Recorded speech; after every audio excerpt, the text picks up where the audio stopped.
Hello. Will I read just...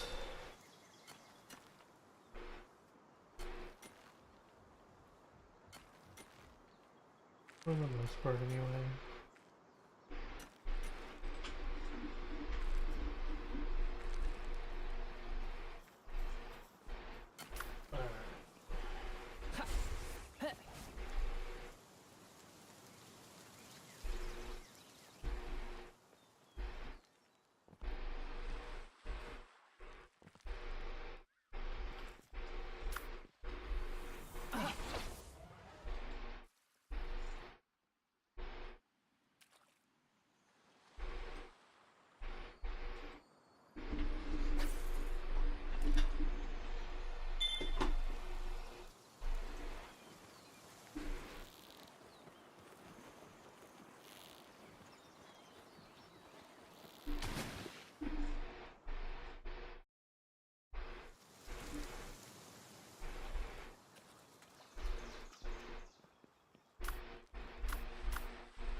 Radio's gonna go suffer.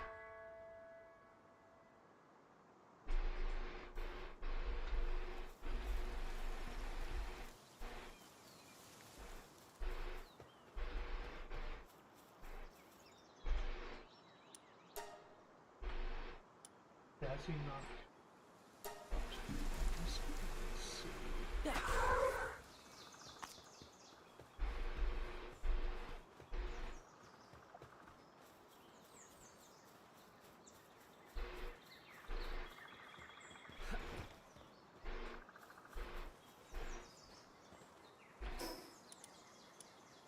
How?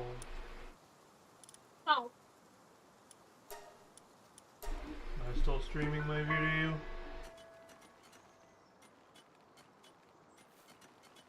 Making sure I didn't turn off the radio thing. Okay. Oh, okay.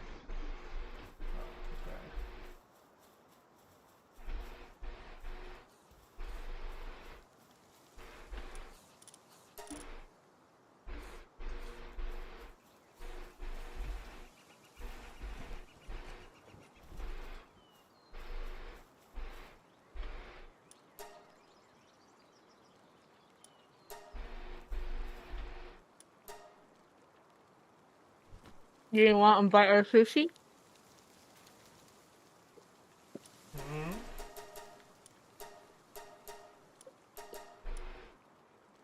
Do you want to bite our sushi? Maybe by a bite of sushi. You want one? I don't want like is it a roll? Mm-hmm. Can I have a piece of a roll and not just a bite of a piece? You can have a bite of that roll. What? You can have a bite of that roll. Oh, you got like a whole roll, you're not gonna cut it? Nope.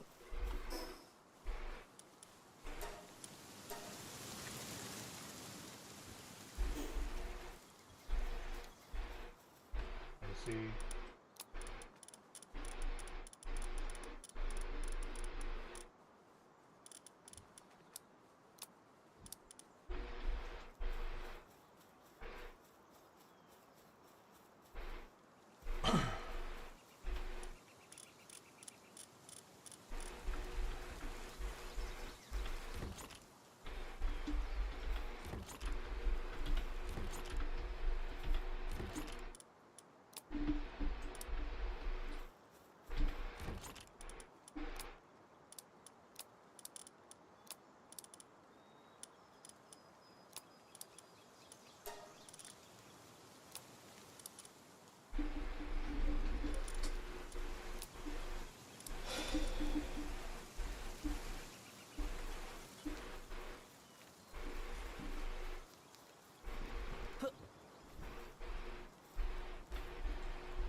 Eating. Scrolling social media. What did you want the brain for?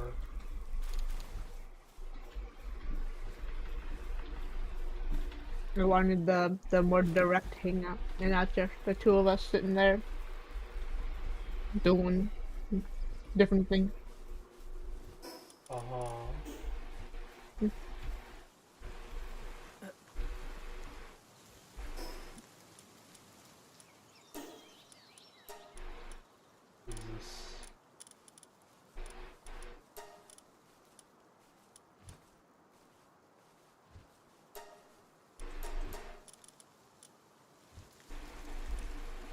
When does the Game Awards happen?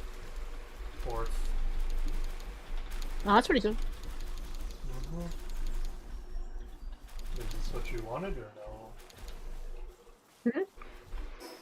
Is this what we are doing now what you wanted or no? Yeah. Conversation. I see. Yeah. What's that? I don't know what I'm doing. What do you want to do? I don't know. I am live, by the way. Pints. Streaming Palworld, y'all. Uh-huh. Don't want to be entertaining today. There's no viewers. Well, I actually don't know if there's viewers or not now. my viewer numbers for yesterday was like, I saw like, yeah, a good 10 people chat or whatever. But through them chatting, it also said I had 0 viewers. And then after stream, I went and checked, and I had like 30 views on the Ultra Kill video, which nice. Wow. Turns out people really like Ultra Kill.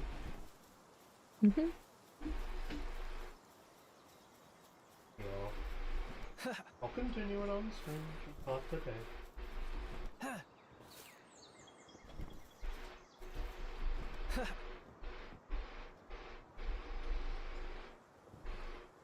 I go check my green beans. Okay.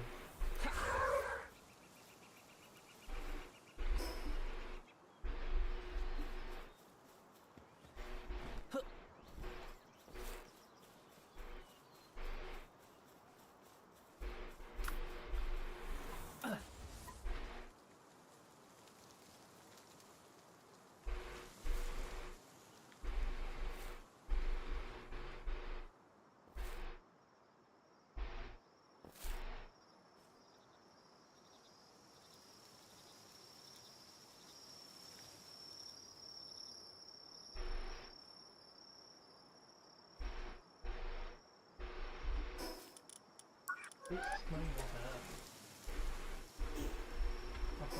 What's that do? I see.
Did you want me to work on the Haunted Science PowerPoint today or the comic?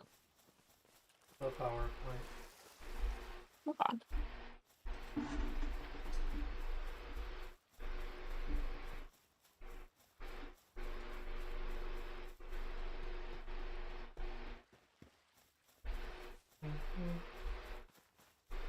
Sooner the multiplayer demo stuff is done, sooner I can put it in the demo. Uh-huh. And actually start working on the other stuff.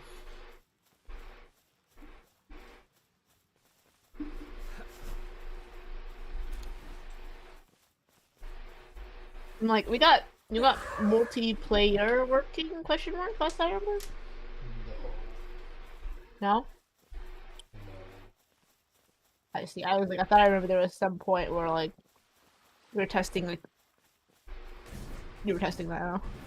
I got multiplayer connecting. I see.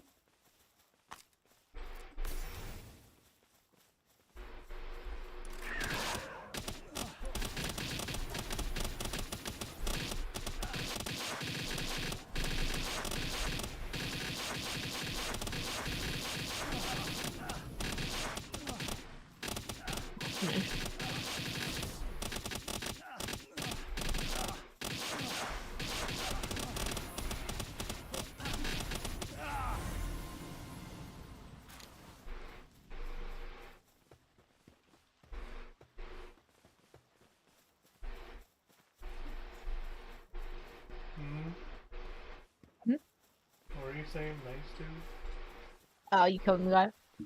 Oh, I see.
I'm like, once Paradiso is out, do you think Purge will get better or it'll be even worse because everyone just goes to Paradiso instead?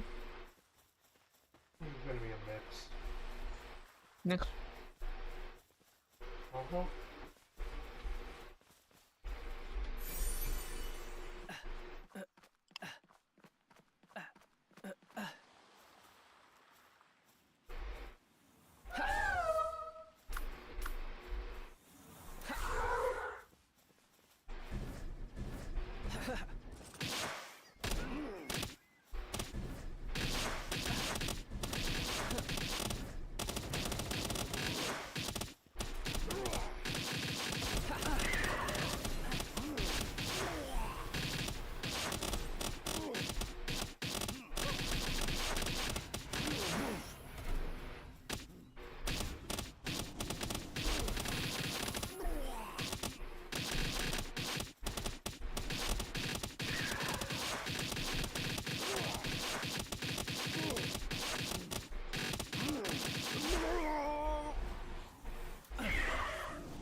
But Daddy, no.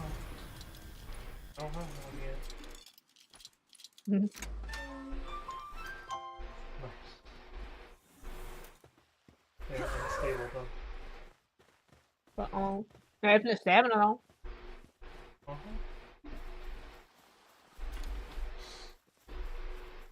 Cheery and unstable, does that just mean that they're a underray?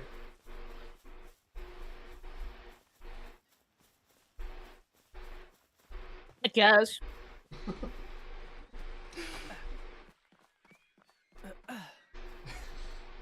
Is that not what that combination is? Yeah. Every time I hear that word out, I'm just like, how is that game doing? Oh no, no. No. Not even remotely gonna go down that rabbit hole right now. I don't wanna.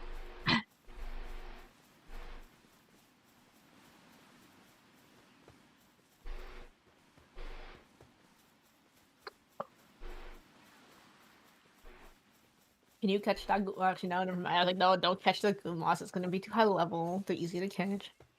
Yeah, I'm not here.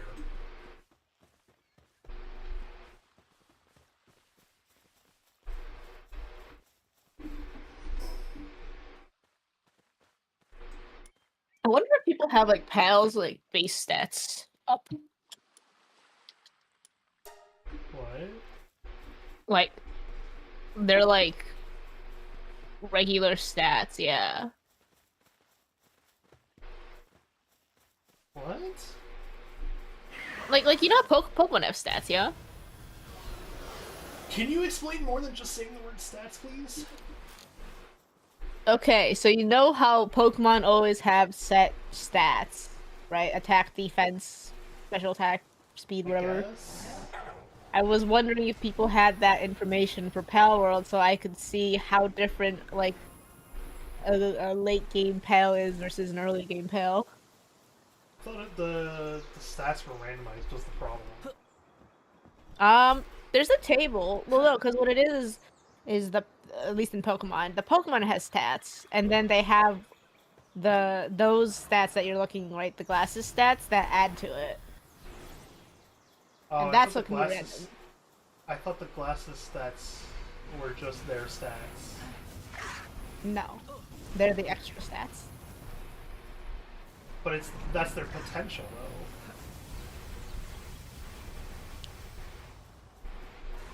That's what it says when you hover over it, is that's the potential.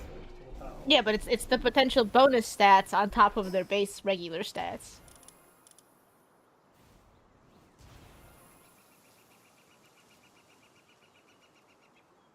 It just says it displays health, attack, and defense stats on a scale of 1 to 100.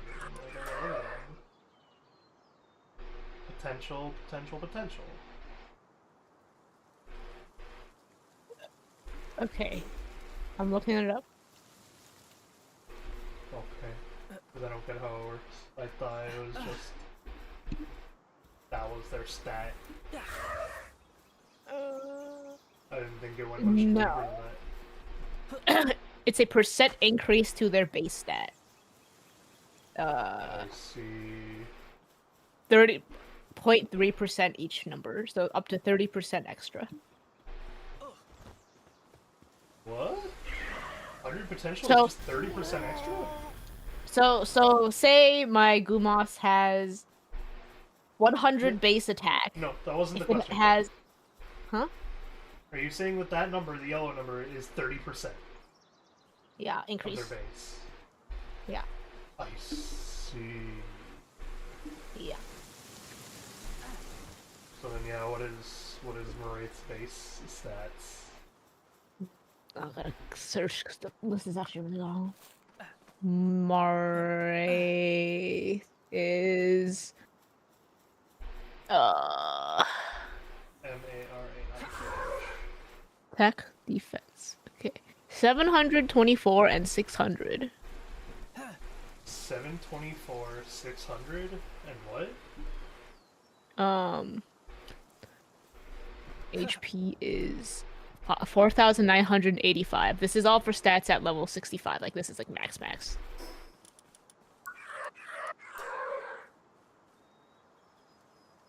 6,500 health, you said? Yeah, I mean, there's also this and then there's like, this is the problem I don't understand, that there's an HP bonus, attack bonus, and defense bonus. I don't know. Okay, so is that the potential then? No. I don't know which number of the potential, like... What, hey, open your Marine stats again.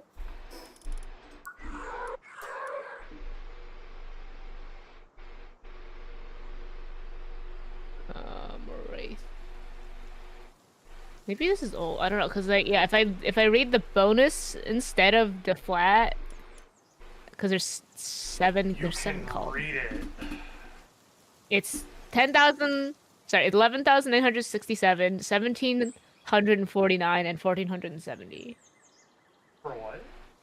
What was For the attack? HP, attack, and defense. What's the attack? 1,749. Bonus from yeah. Because the skills, man. Because you have all these attack increasing skills. Of course, you're gonna have more than that. I know. I was saying. I was just trying to. I see.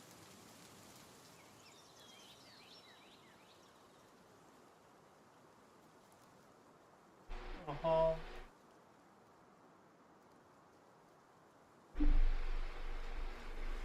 So 1,700 on the attack? 1,749. 1749. Okay.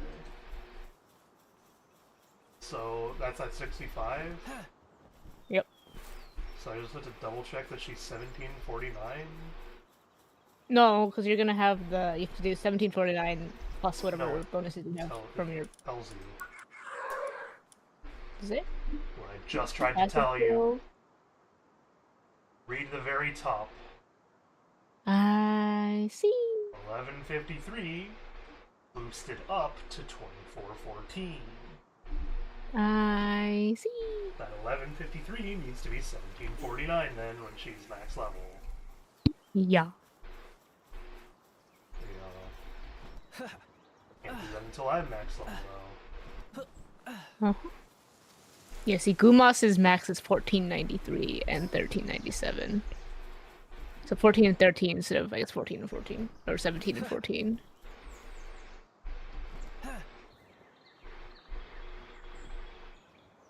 I'm only going off of attack and defense just because they're easier. There's the two numbers instead of three. Birdash has 18 and 15.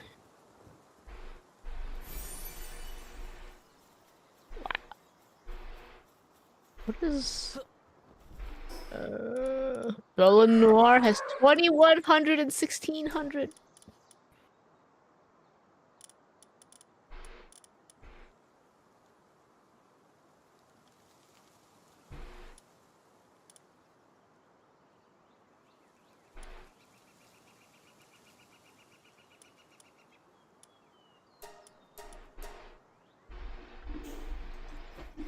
Also, trust is really worth it on the pals you want to keep. Trust bonus gave me a flat 211 to base attack. Yeah, that's I'm just like, the stronger pals are about 1.5 times stronger than like the basic pals. The same on everyone with 10, with 10, with a flat. No, interesting. The bonus from the trust also changes dependent on the pal. I see. Unless it goes up past 10 somehow? I don't know, you'll have to see.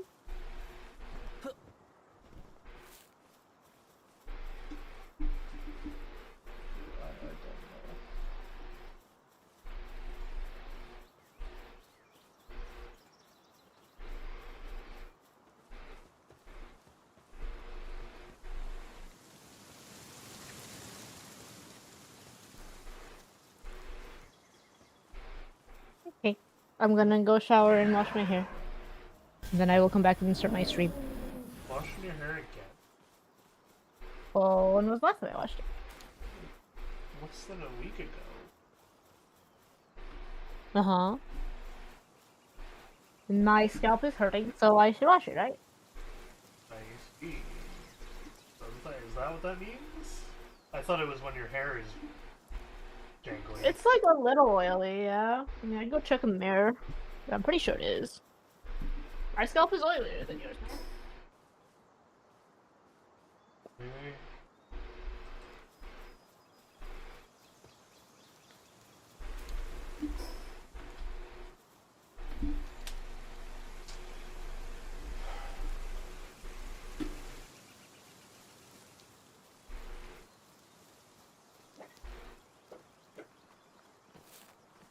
It's like forming the oil clump, man. Mm-hmm.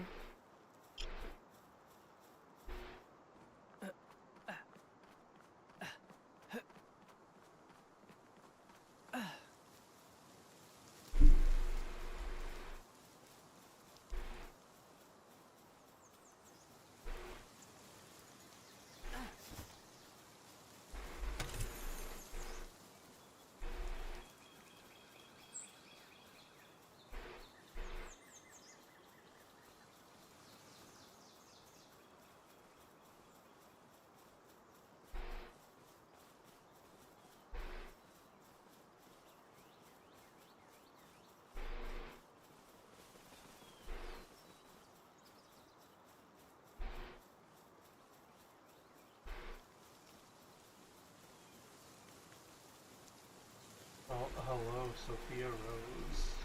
How are you? I'm good. How are you? I'm just very, I guess, flat today.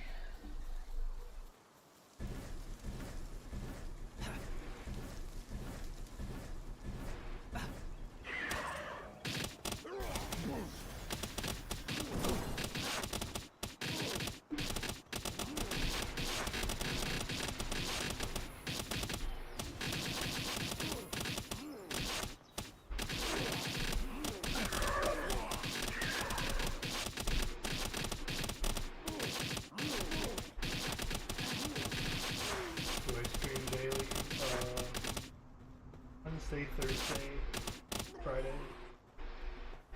Sometimes I'll stream off schedule, but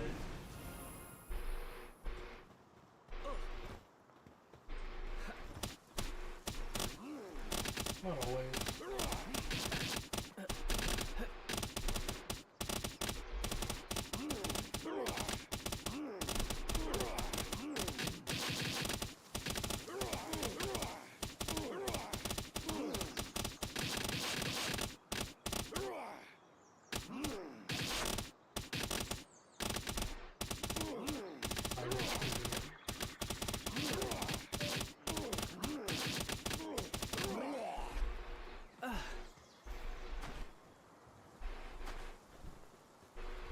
I don't know if I've saved one of you before.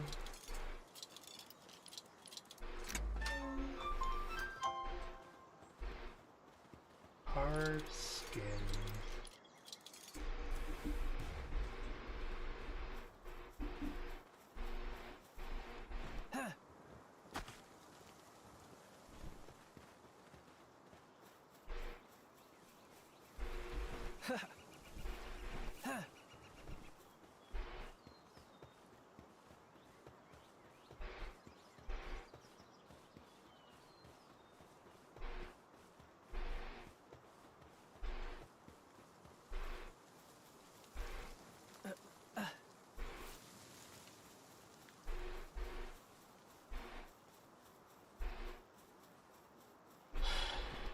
Go ahead, ask it.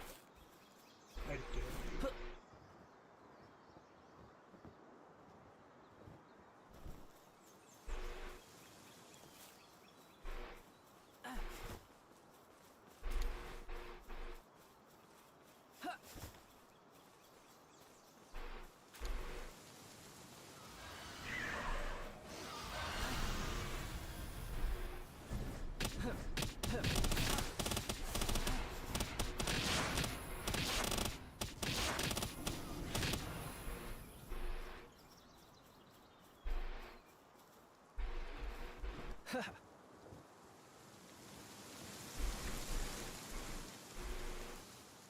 Well, now I get to question you.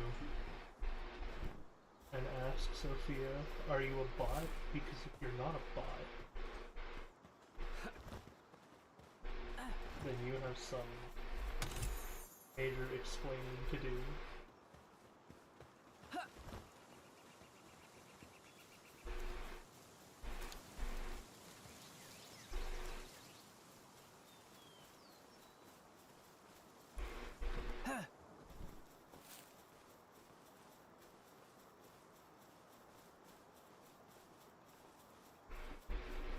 You're not bot. Then what makes you think I need a better... What makes you think I need a different logo? Or banner? Or overlay? I worked really hard on my overlay. It's extremely customized. Which you should be able to tell from straight up looking at it.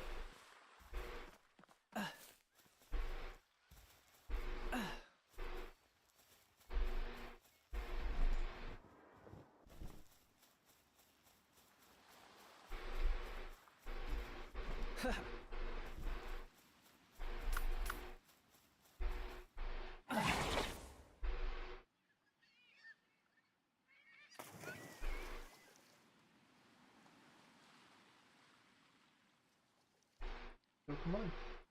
Let's hear it. What's wrong with it?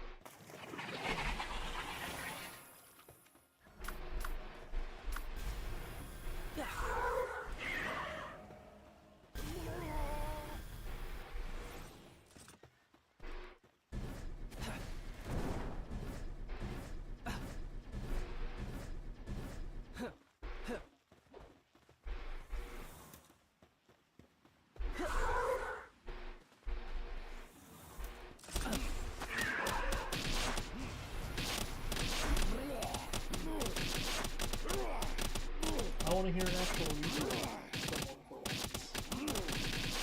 So if I don't get a good one, and then report that,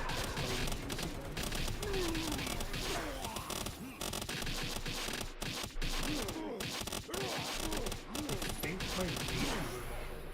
You don't think my PNG tuber is good enough?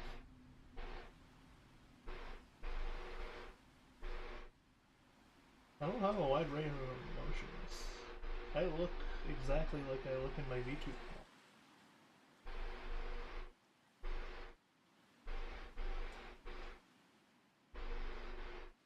So what's wrong with it? You're doing better than most people would.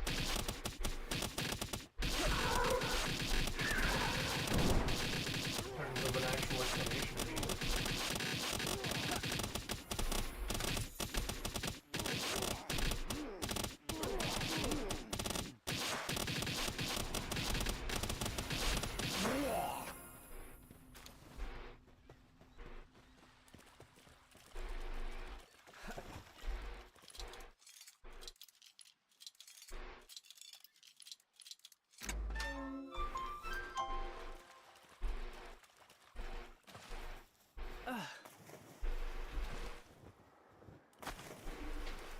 My voice is coming very slowly. I mean, that's just how I talk.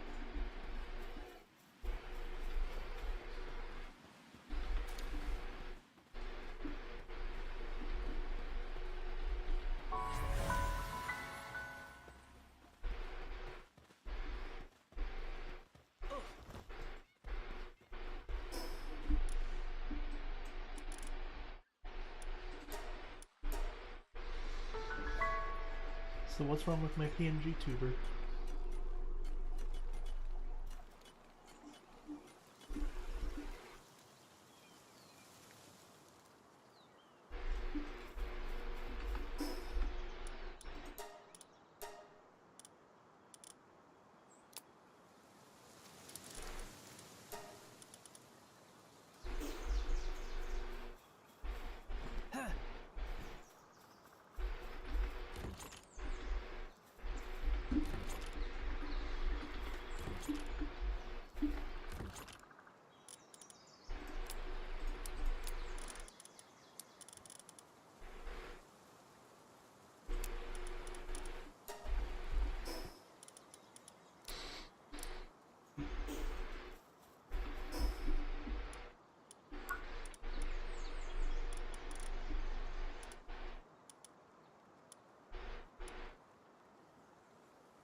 What do you mean by better quality?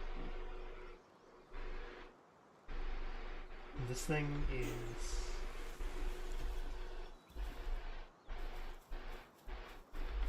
very customized. In fact, the little fish that's there, she's in the Discord call with me. That's the artist who made this. She drew this.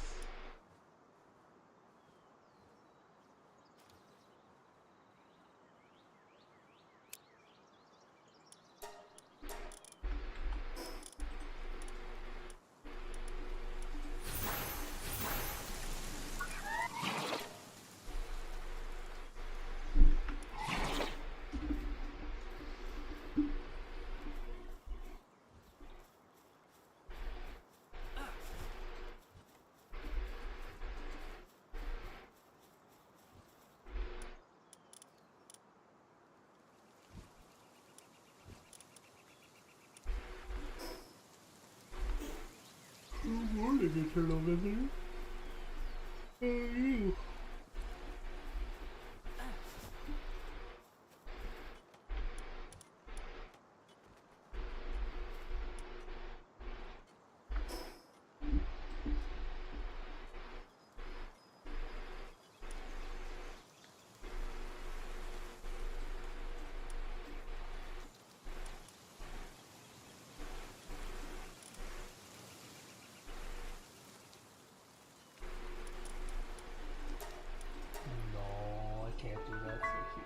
Sorry.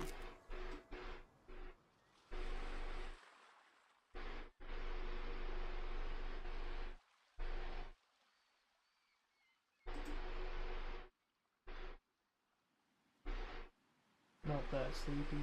Settling into some breadsticks. Breadsticks sounds pretty good.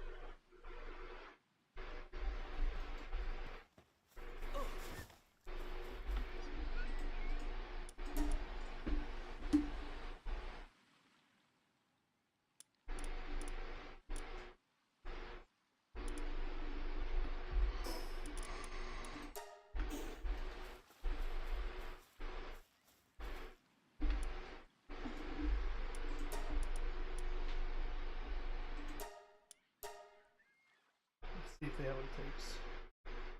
The arena grinding real. I mean, we're gonna see if they can even do it yet. I'll show you my team. I like them. They are very custom. Custom bred.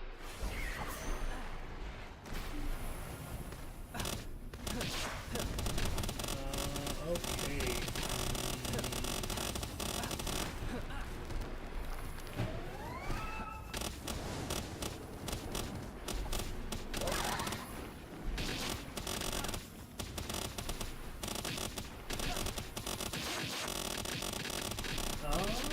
It'll be tight, but we might pull it off. Oh no, I just saw your pixel. What will happen because you're there, so you know.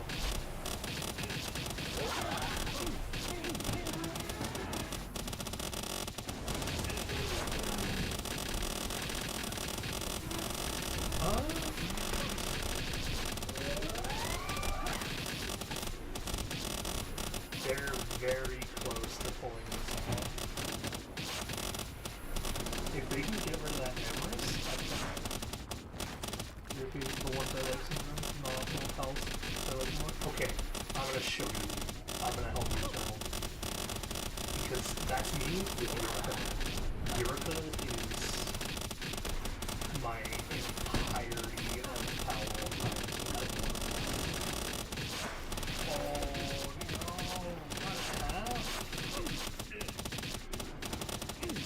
Are you trying the hardest one? Yeah, the hardest one I can, yeah.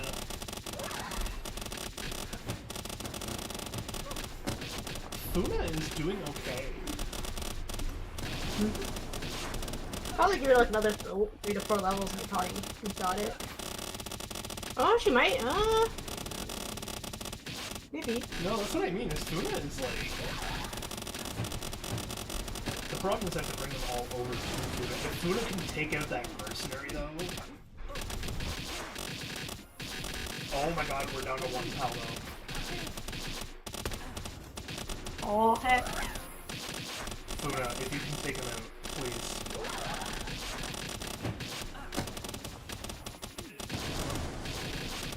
Yes, Funa. Focus, focus, focus him.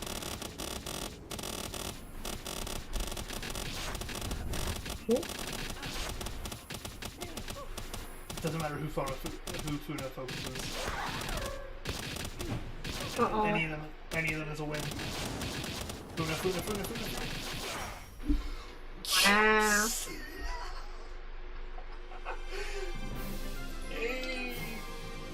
Funa for the carry! Let's go! That was a first time win, too! Alright, I promised Eternal I would show Eternal my bells. Alright, Eternal, here you go. So, I have the same case, because I do that exact thing in Pokemon, where I just can't be bothered. But in Pokemon, I also can't be bothered to learn how to do all the strats to level them up and make them better and whatnot. So this is a common Nightmare. I say common, she's an uncommon Nightmare at this point. Because I have mastered the art of breeding into them. And I still keep the old ones I like. Like, I have Charon and Ophis back at the base right now, and they just work. But, like, Funa here is Lucky Legend Demon God Vampiric, and I believe... yeah, Eureka's the same thing.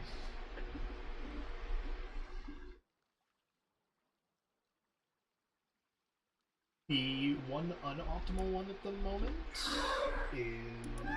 Well, okay, 2 unoptimal, because I don't have a 4th or 5th member yet, but...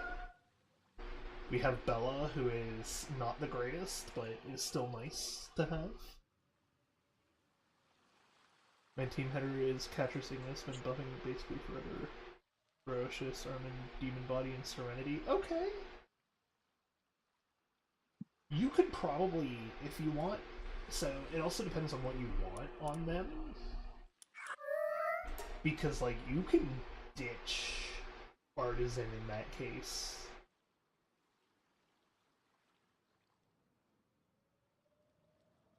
And the one I always recommend trying to put on someone, because it's really easy to get and really easy to breed onto others, is Vampiric.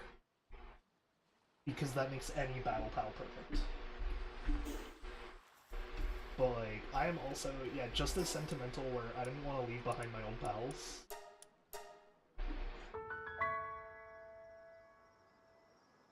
He's also my gotta make something quick team pal.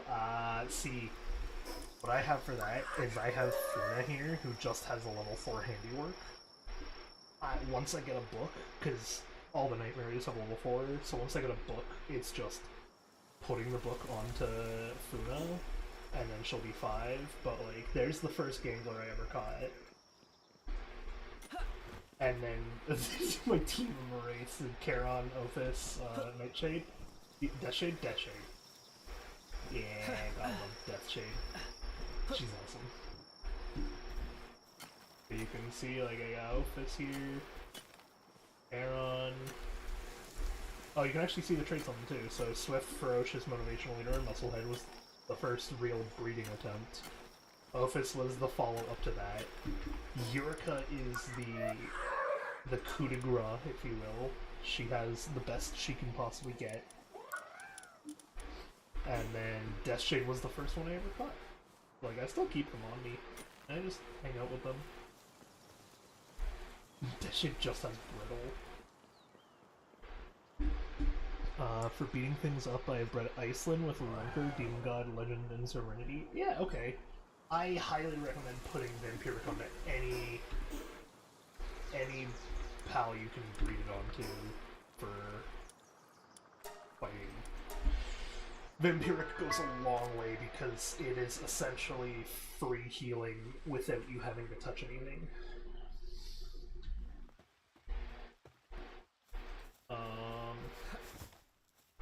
Okay, so if I go to the arena, what's the last one?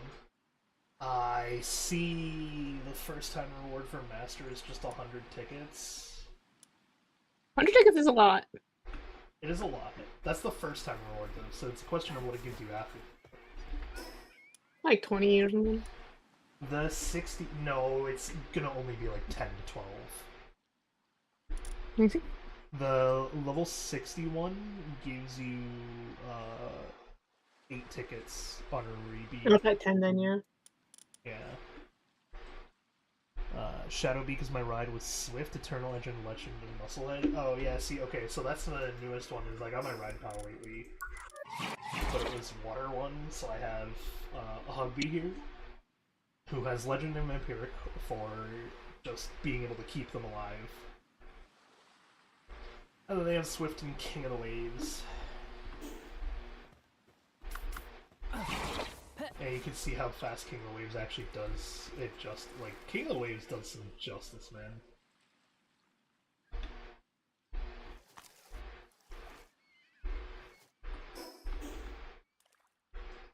King of the Waves makes a move.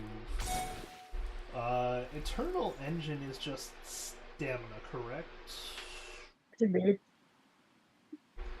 And then it only counts for rideable piles, which is, I guess, why you put it on Shadowbeak, because that does make sense. I like Shadowbeak.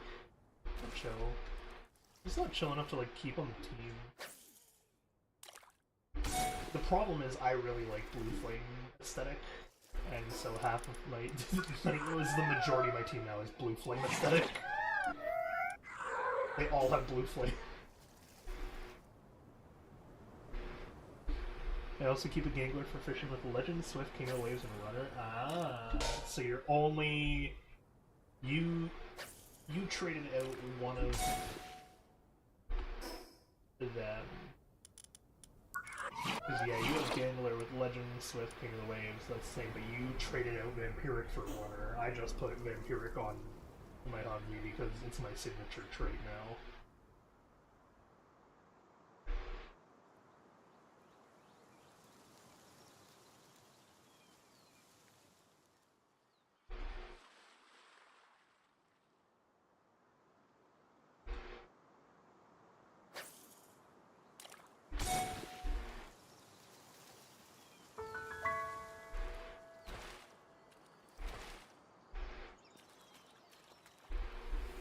You setting upstream?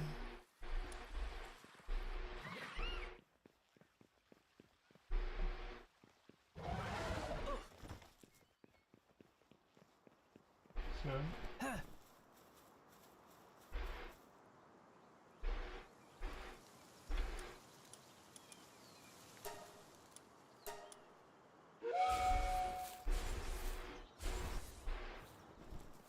Also keeping alternatives because I had a bunch of the global power locks. I'd rather not be hard level lock on mounts. Yeah, that I can understand. I have one. Oh, I can understand it. However, I think that's why Rainbow Slime here might be my go-to early game pal at some point. If I can get a good writing version of it. Because there is no level up on riding it. There's no saddle to make. That's just its skill is just that you can ride it. And it has only one attack as a result. So for Flyer I have Elfadrin, Aqua, and Wyvern for low levels. I see. I just don't fly in this game.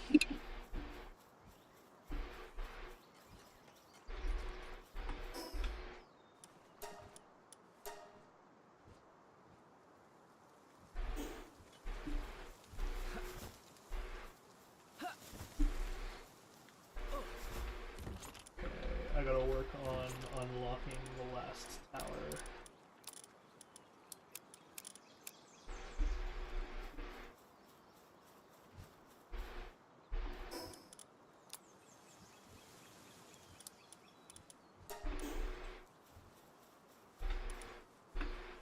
So I know what one of them is pretty easily. Just this one.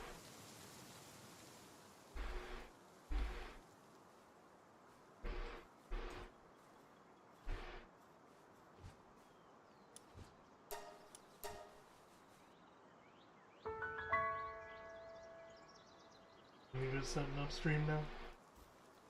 Huh? I said, are you just setting up stream now? Yeah.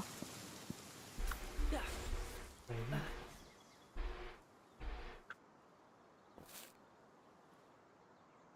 Got a serpent for lower level water crossing and a for interest from mobility around favored.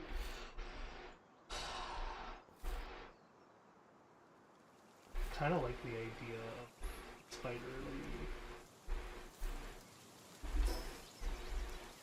Oh, the wrong way.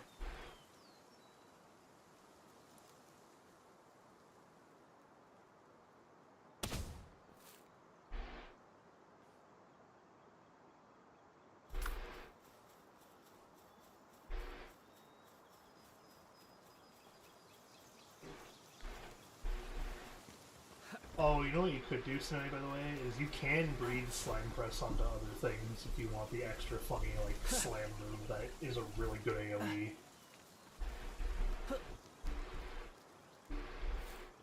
Because I'm thinking slime might actually be my final battle pal over Bella.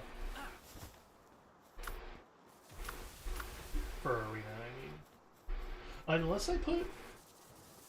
you can't do that, though. Yeah, how would you possibly put slime press onto a Bella?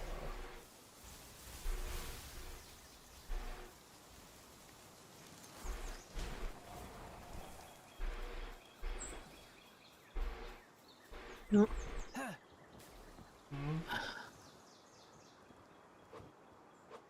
Where can I find the list of screenshots again? In one of the channels. It's not in scripts. Off.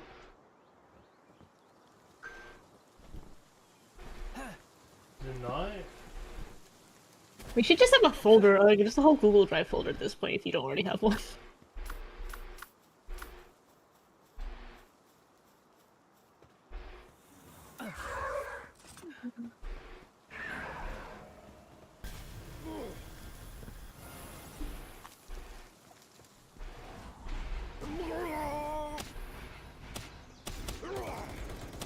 Okay, when the slide says copy, did you just want the word copy in big text?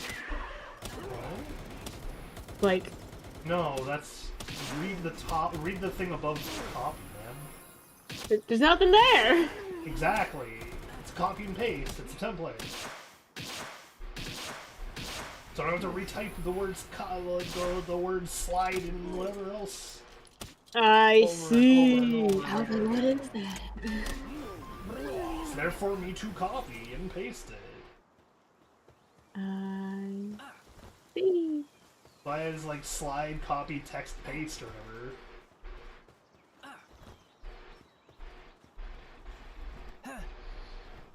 I also have some special purpose teams with my squad of 4 max condensed gel roy for savage grinding. What is savage grinding?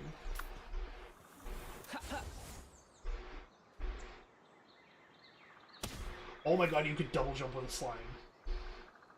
Nice. Yeah, because I can jump, and then I can do the slime press, which lets you jump again. It's a pretty high jump. It is a pretty good jump. Okay, you can see my art stuff? You gotta give me a moment.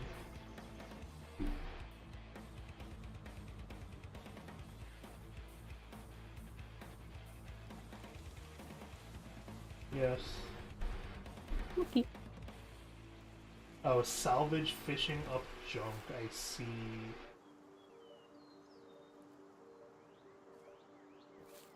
Yeah, I misread as savage.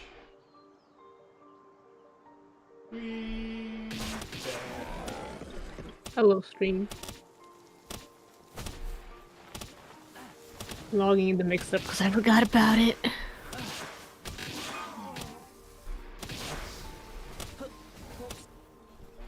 Do you have an on-screen chat? Nope. I see.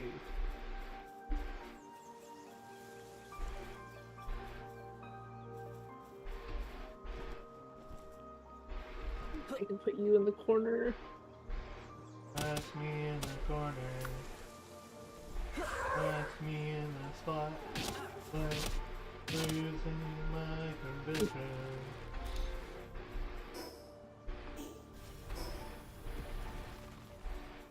It's been a while since I listened to that song. I should put it on my list of like stuff to listen to. Oh. Have you on your playlist? Oh, I have a special playlist called Once Upon a Blue Moon. And what is that? All the songs that like I like, but I don't want to re-listen to them on repeat. I'll like put them all in a playlist. Once the playlist is done, I'm not allowed to play that thing again for a while. I see. Uh-huh. And it's always on shuffle, so I don't know when it ends either. Uh-huh. Because when it's on shuffle, it doesn't shuffle through all of them properly, thanks to both YouTube and Spotify shuffle being ass. And if it shuffles to the last song, for whatever reason, both of them just consider it the last song. Neither of them possibly consider that it's not actually the last song and that it just shuffled into it. So it doesn't want to keep going through songs. Oh god, what in the world is that? It's the end is nigh part of the playlist. It's the challenge levels where you play the game in the game. I see.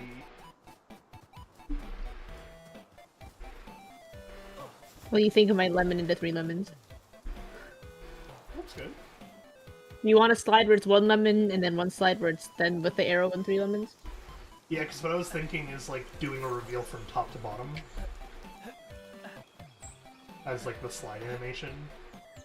So that it looks like it's the 1 lemon like then splits down into the 3. Does that make sense? Yeah. Okay, there's supposed to be a Capricorn Nops somewhere around here. He's supposed to be. Man, I'm on the top of like some hill. It wouldn't surprise me if it's like underneath here technically, but also... Oh, you're looking for the box. Yeah, it's probably in a cave on the side somewhere. Yeah, but which side now? Oh, no, it's not actually. Oh my god, it's not. Oh. One more.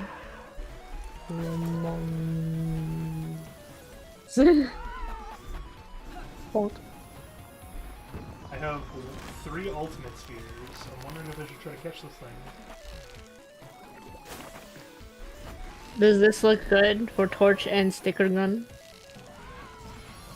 Can you flip the torch? Otherwise, yes. Like, just select it, flip horizontally.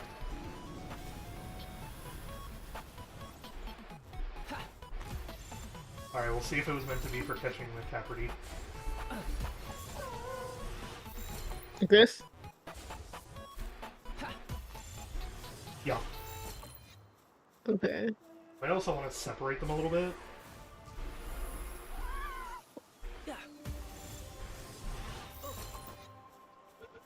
Did you want it to be on a white background, by the way? No, gray. Gray, okay. The same gray as the, like, the computer screen logos. Okay, you can hand me that gray later. For now, I'll just use this, my default one.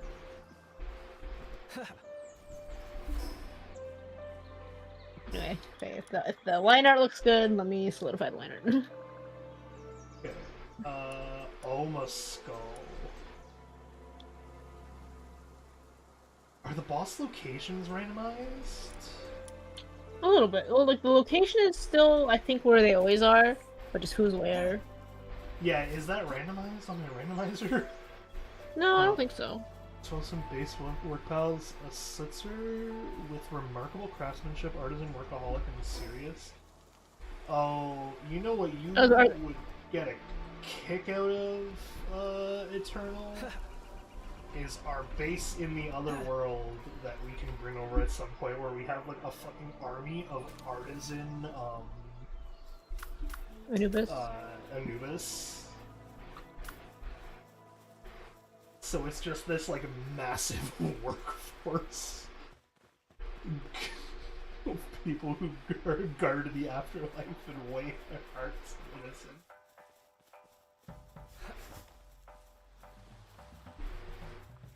What were you gonna say?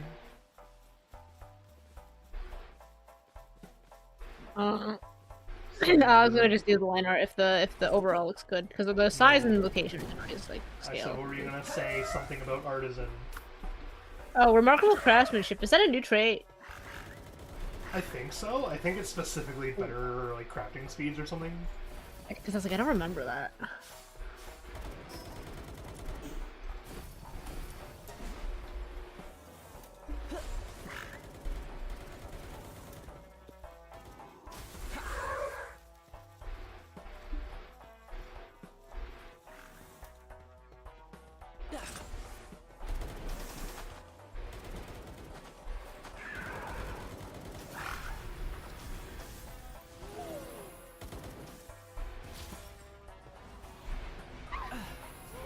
$75% work speed is what the journal is saying.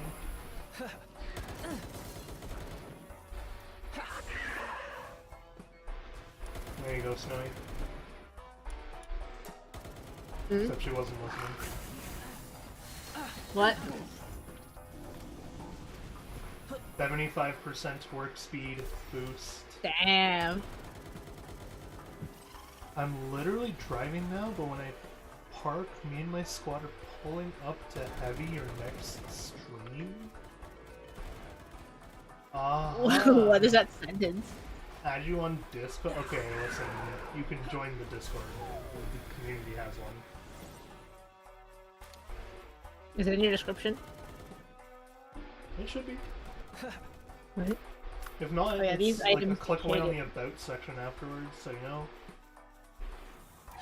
You think I'm purposefully not shading the lemons because they're haunted because I should shade. I can do that right for the tutorial stuff.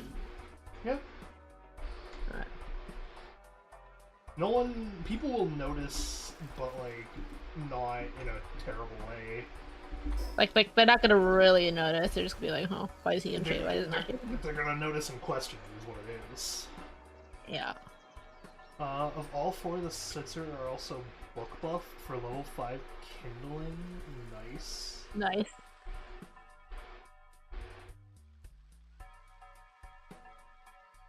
I think I have Kindling that I could book buff a Sitzer for if I get a good one. Or breed You might. The real question is, do you want to try to get yeah. Remarkable Craftsman. If I do, it's Yeah, gonna I be don't think on- we have anyone who has it. If I do, it's gonna be on a Sitzer and some Binary. Let me see. I mean, I wouldn't Also, be no, opposed I know to I- having. I know I have it on someone. Let me see.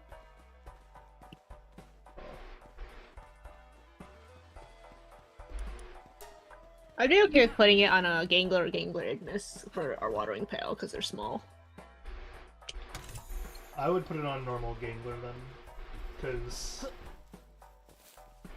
I like the idea of keeping the pals I want as like base pals as well, and just going pure aesthetic.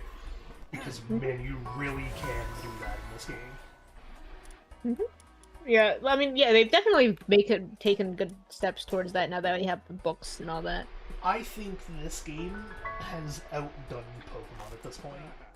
And yes, this was a result of pretty solid weeks of bashing my head against the breeding pen, getting all these to where they needed to be. I mean, okay, how are you breeding them, Eternal? Let's see if we can't give you some tips. I'm like, my favorite thing that I have right now is my Gumoss with Meteor Rain. Yeah, They Snowy's so been, Snowy's been working I on have a it. a special pal. I have him now. It's real. He has all the traits? I need to surgery Serenity onto him, but he's got Vampiric, Demon God, and Legend, so you know. Okay. Not as good as it's gonna get.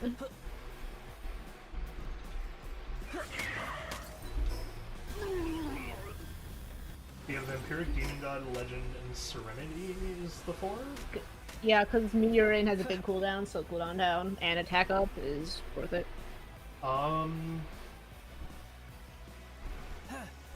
Wait, that was 3 I just named. What are the 4 total? Demon God, Legend, Vampiric Oh, are on Vampiric. him. And the Surgery Serenity on him.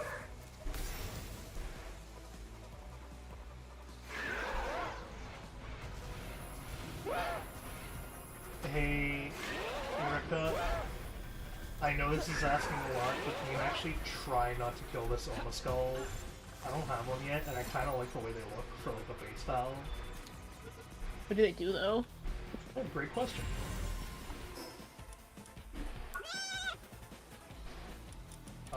Can I go via alphabetical, please? Is that a thing I can do? Suffer. Oh, that's a Yakumo. See what he has.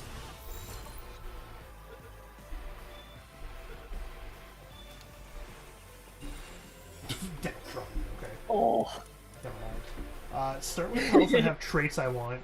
Breed, chain them to direct precursors. Continue breeding until desired trait shakes out. Optional set transfer 6 nocturnal ones of the same species on Mass Factory Farm to build up a partner skill. Okay. We can help you refine that very easily, actually. So let me just check this Oma Skull. See what he does. Oma Skull has a only gathering at a level 1. So he'll take some work, but you could do a gathering, because gathering is specifically grabbing farm, like. Well, I like it when they can plant and gather, because then they kind of just do all the gardening. I don't like it as much. I like just upping the number of pals you can feasibly have on base, and then. It's like I suppose they get less stress that way because they have less jobs to do. Yeah, you also have A, they get less stress, so they have less jobs to do, and B usually requires less food. Yeah, that's true. Okay, so for your thing, Eternal, what you want to be doing is essentially smush it. To think of it broadly, you smush 2 coins together. So you have a pal that has all the traits you want, a pal that has all the moves or stats you want. And eventually you're going to be breeding those 2 together. It is better to have no skills to start as a baseline, and then a few skills on like the ancestry tree, if you will. Oh my god, wait, Zoe! Hang on, I'll see if I can do a Zoe quest, but I was going to bring up the breeding calculator to show off. So, for example, if I wanted another Marine, what I would do is you take the calculator and you can see all the things that you can get to from it. So I usually have 2 up, because I have these 2 things. I'll have, let's say, Jet Dragon, because this is how I got my Legendary onto it. Was you go through the Jet Dragons and you see what could possibly mix into a Marine. So in this case, I can see a Nightmare being it, so we look for the Nightmare parent. Moves I mostly use fruits. I have enough, quote, fun getting the traits to line up. Stats are flexible later. Yeah, the stat-wise is fine. I can also see a Dire Howl here, so if I could Dire Howl it. But either way, I would want a Jet Dragon with just the Legendary trait. If you get that, then you can put just Legendary onto a Marine. Then you take the Marine with just Legendary, you find a way to get Vampiric onto it, etc, etc. Then you slowly breed those variants together until you have the full trait. If you do it that way, you will waste a lot less time reading, and then you could just leave them in once you have the perfect one too, and use them to grab the actual like stars and stuff later on.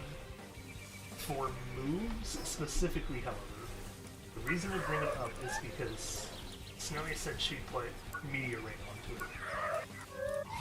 You know this, there are PAL-locked moves. Not locked, but PAL-specific moves. So Belenoir, for example, is the only one that knows Nightmare Ray. But if you breed Belenoir, you could put Nightmare Ray onto other things. Nope. No? Anything that says person's exclusive skill. Oh, exclusive skill? Okay, so Meteor Rain is just not one of them. So Meteor Rain is only naturally learned by Jet Dragon, but is not Jet Dragon's signature move. I see. Sort of like Apocalypse. Yeah. Because I know Apocalypse is not naturally learned by many. Nightmare Ball is fine though. But yeah, okay, so there you go. Some moves you need the PAL. Okay, did you manage to catch that Griswold? There are plenty of powerful PALs, number 1 Wildlife Sanctuary too. But if you really want my approval, you better give it everything you've got. I see. I need a Griswold. I mean, I've seen them, but...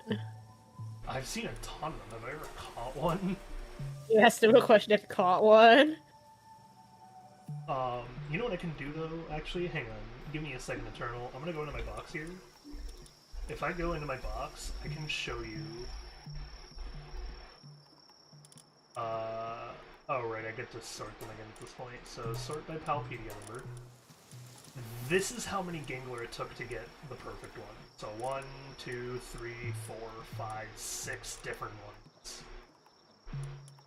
With my 7th being the perfect. That's it. And it's just because I was breeding from sides of the coin. Like, that's what I'm doing with Bella in the other server, but also it's really fucking hard to get Bella to have one. Eleanor? Yeah, I don't know if you can go Legend, in fact. No, because he can't be. No, we're just gotchaing it until Belmore has a good trait, because you have to. That's the other thing, Eternal. Sorry. You can see, I did have more Dire Howl, but you can see, like, this Dire Howl just had 3 of the 4. And I bred it with one that had a different set of 3 of the 4.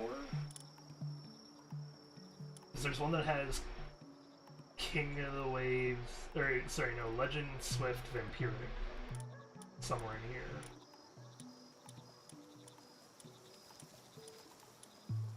I don't actually know if he's in here still.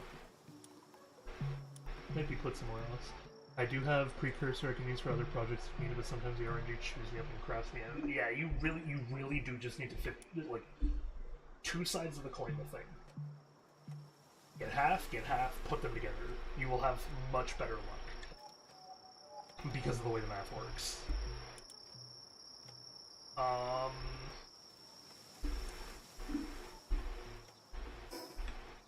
are they doing?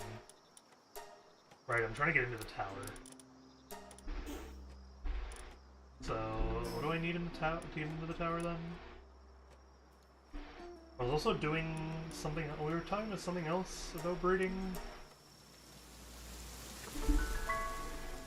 What were we talking about move-wise for the breeding? Oh, well, it's just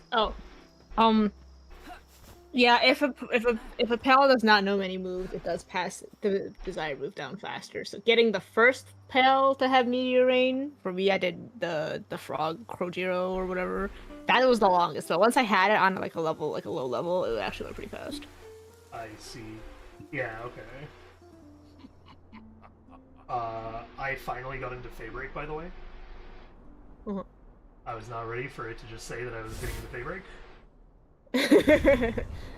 I was like, oh, I need to go and kill one more pal for the token. No, I don't. I need to trust that Eureka can kill this thing. In fact, yeah, Eternally, you're gonna see why Vampiric is so important on Battle Pals. Go for it, Eureka, show him.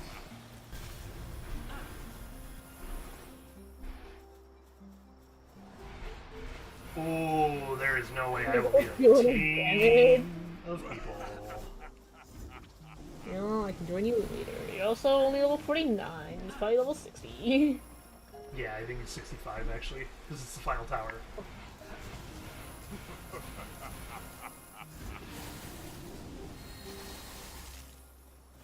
Okay, we're not gonna.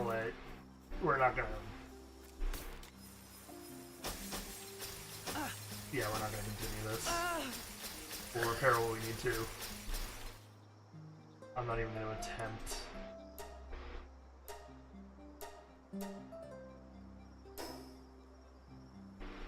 Oh, that's your game music. Oh, you're wondering where like the random music is coming from? Yeah. It's So even. the violin sound, I thought you were listening to Epic the Musical for a second there, because that's the opening chords to heckin' the Many Ways to Persuasion. I see. Is this the Yeah, one? it does. What? Oh, no, I was just like, oh, you want to hear my game music? I'm gonna put on the Saw Blade song. But is this it? No, the Saw Blade song is. Thankfully for the partner skill, only raw quantity matters, so a 3 mini pen base? Is that what you said? To reopen this now.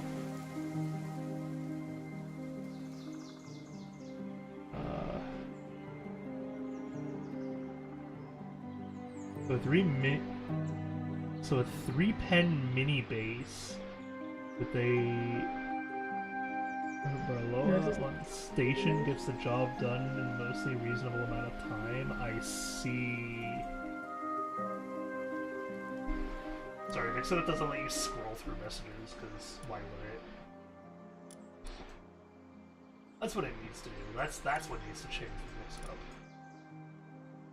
If you get any new feature drop, let it be the scroll through your goddamn chat history feature.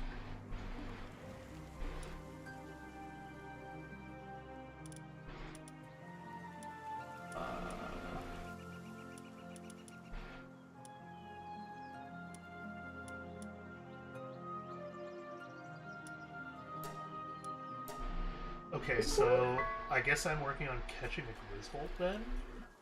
If I want to get Zoe? Because I know you can get Zoe as like a pal or something.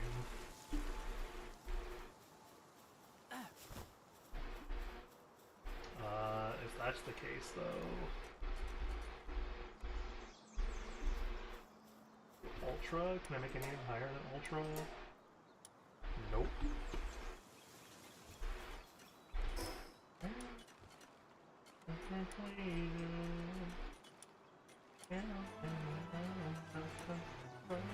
That's what the violin thing was doing, by the way. It was doing the opening to that thing, which is why I kept, like... I guess, yeah, people can't see, but I was double-taking every time, because I'm like, is this not the epic song? And I'm like, no, it's not the epic song. And it kept going, because it's just the background track to that thing, so I was like, is this not the epic song? What is the Sealed Vessel song? If I know I'm going to be using a pal for nothing but breeding for conversation, I'll also put a philanthropist and nocturnal on them, I wouldn't do that. So, the problem is, it is harder, like, it is mathematically harder to get rid of traits than it is to put them on. So, like, just getting my fish here, for example. You saw I had, like, Direwolf and some other stuff. It's like, if you want to, the best way to do it is any Dark Pal is technically nocturnal by trait. Or by, like, just default. Like, de facto, I guess you could say. I don't know what it would be. So if you don't have the trait on it, you don't want the trait on it, because putting the trait on it will force the trait to be more likely to be on the predecessors. Yeah, hence then nothing but bulk. Also, you can just sleep until morning, because if you're AFK doing it, just sleep till morning. Yeah, that's true too. You just put a bed down. Like a tiny room right beside everything. Yeah, hence then nothing but bulk breeding, so that I have one with traits I want, not just the 100% I want. Melting. Yeah, it's the... I would say it is almost never worth it to put on extra traits onto a pal if you're breeding them. Like, if you're breeding a pal. Do you want a button key with this? On flashlight? Yeah, you have the keycap thing, right? Somewhere, yeah. I think so. You have the keycap and the font. Just take the keycap and put the letter F on it. I'm like, the font's just my handwriting. I'm just gonna write the letter F on it. Well, no, don't rewrite it. No? No, let it have the tiny bit of consistency that it needs. Fine. Oh, you know what I could do? I could prove how fast breeding can be done for a Grisbolt. What's the key? The F key? Yeah.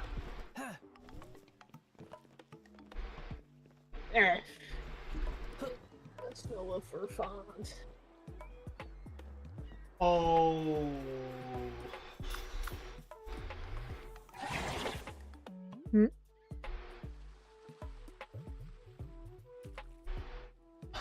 I'm questioning. Okay, I will take the one with the keycap and use that as like defaulto. But I'm wondering if I shouldn't try to do some neat trickery and not have you do the keycap, but just have you do the little, those little things and like leave the button there so I can overlay it. Oh, from whatever they have in their thing. Yeah, so that maybe I can actually take the direct letter or button involved and do it that way. Up to you, man. I think it would be a nice, like, little touch, if that makes sense. It would be. Just Nice can you figure it little- out? Oh, I already have it done. That's how all the keys are supposed to work. It's a question of, like, could I reasonably put all of this in a widget? Not for traits, just to have the 500 some odd duplicates, say, just a 4-pack of gel, right? Oh, I see. So you're talking about putting Nocturnal and Philanthropist on them just to get a mass amount of them? I mean, still going. I think going to bed is still technically faster because it does really like is. fast forward.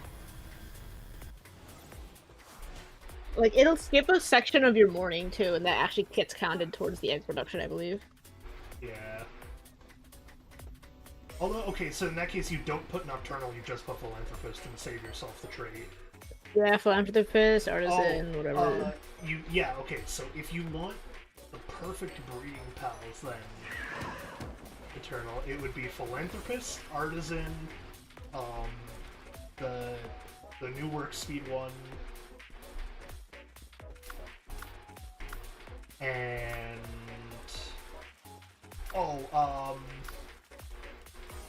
whichever one makes sanity drop lower is technically important regardless of what you do unless you turn off sanity altogether. Which if you have a world for just breeding them, then yeah, I guess that's fine. But the sanity does take up time because they will leave. Oh, and then I just alt-tab and do something else. My system has enough CPU resources, it could be Palworld churning in the background. I see. Yeah, I do that with my Steam Deck. If I need to. But I guess in that case, Nocturnal is fine.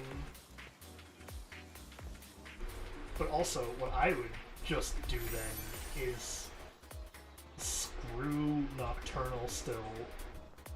Breed 2 nighttime pals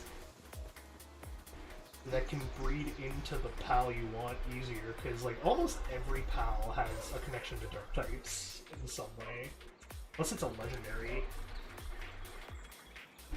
And then man, you might as well just let it run anyway if you're gonna be trying to breed the heck and right traits onto a goddamn legendary.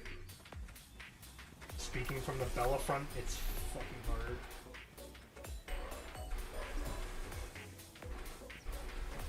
Wait, was that a Grisbolt? No, it's a Wumpo. Wumpo Botan though, so not the right Wumpo. I mean, I think I gave you a Wumpo for the quest guy. Did I not? No, you didn't actually give him to me. It's in the pal transfer box. Where you told me to put things? Oh, in my special. Okay, do you know how to work that thing and how it actually works? Put the pal in there. No, but do you know how it actually works? No. Okay, so you have to make one too at some point, by the way. Essentially, it's a PAL box that I can give you access to, but you are affecting my PAL box, in a sense. Yeah, so it's a PAL, like, it just works like a PAL box, but anyone can touch it. But if you have to make your own if you want me to give you pals.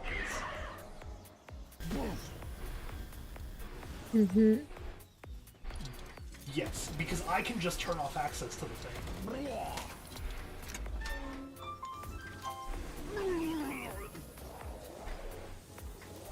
Right? So if I wanted to make it properly, it's like, if I make it at another level, I would still only leave access on, like, this world or your world or whatever, if we're in a server or whatever. I wouldn't give global access, because that's global access to my pals. Like, when you take a pal out of there, you're taking from my pals, not your own. Yeah. Like, you haven't played enough Minecraft for me to just say it's an ender chest. Nope. We never got to ender chest. We keep, like, almost entering the nether, kind of doing the nether, but not really doing the nether because we die too fast, and that's it.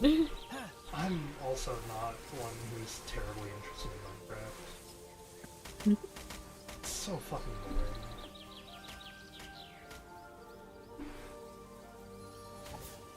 For the haunted for the gun slide, it just says to put the gun, but should we put the gun in like 11 with a sticker on it? What does the text say? Haunted sticker gun. Dialogue, your sticker gun can be activated by interacting with a haunted object or by pressing the trigger. I see, yeah, you can, I guess. Doesn't really make a difference. But, like, yeah, if you wanted to... Be in action. Oh, okay, then here, if you're gonna do it that way, can I ask for 2 separate slides, but I can give you right now the very easy distinction? What, one without the sticker, one with the sticker? Also add, like, an arrow going from the gun to the lemon with a sticker on it. And then one without the lemon sticker and arrow, and then one with, obviously. Hold up. You want... Okay. One just gun, one gun with arrow, pointing to a lemon with a sticker on it. Okay. And then I can do the swipe from left to right and reveal that way, so that it's like, as she is saying, press the trigger, like, tag the things, it's being revealed that it's showing what it looks like to tag something. Does that track? Yeah. Okay. I just didn't know if you wanted the lemon to be there or not, and you just gave me a giant list, and I was like, eh. No. Like, yes and no, because there's one slide with, one slide without. But one slide is literally just the sticker gun, so... Oh, great, yeah, nice. Right next to this level 10 camp. There's a supply drop initiated. Yep, I'm gonna go over and see what it is. Oh, they're all level 12, okay. Never mind. Like, if you ever feel like just doing a bunch of fights, it's always worth it to go to one of the like, desert bases and try to get a tournament. I was kind of just gonna roll the dice and see if I couldn't spot a Griswold in the wild. I see. On the randomizer. Wow, this supply drop is garbage. Oh, well, you can... I guess that's the weight one, isn't it? Yup. Whoops.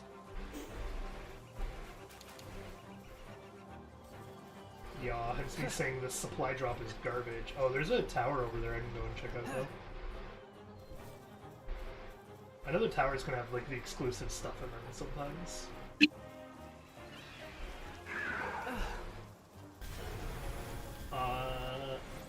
And then, once I'm done the tower, right, I'm gonna just breed into Griswold and it didn't work, that's what it was. I should have a Zephyr. The question is, you have one in this game, not this side. I should.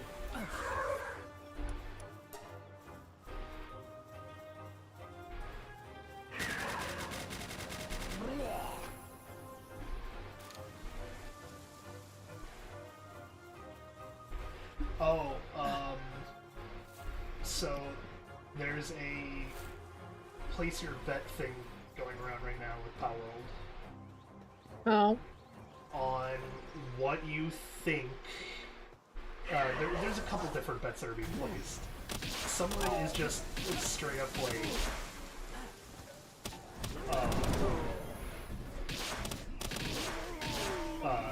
which guns are making an appearance. Some of it is what ammo types do you think they're gonna use?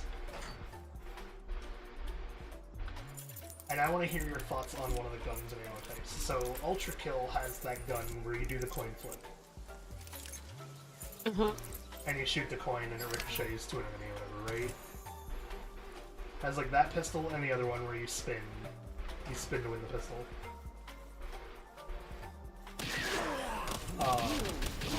What do you think that the coin flip one is going to use coins as an ammunition? Pretty funny. I think it's like the prime comedic bit to make you waste money on like shooting that thing. The question is regular coin or dog coin?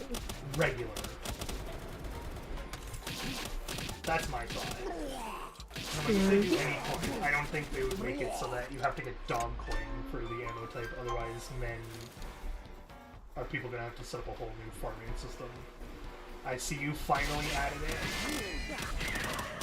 in. Oh yeah. I mean, we have to finish the game. I mean, we're finished now. That's why I ended it. What are we doing on Saturday? I don't know. What do you mean you don't know? You know what we're doing on Saturday. Fire Obscura? Yeah. Okay. 1 coin per dead idiot worth the cost. That's true. Because, okay, so this isn't going to be as easily seen in Palworld, so I don't know how they'll do it, per se.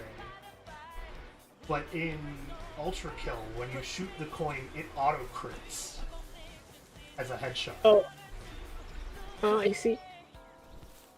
Yeah, like it automatically just instantly crit headshots the nearest enemy to the coin. And yeah, For the menu screens, no. For the menu screen slide, I assume you're just gonna screenshot that. Yeah. Okay.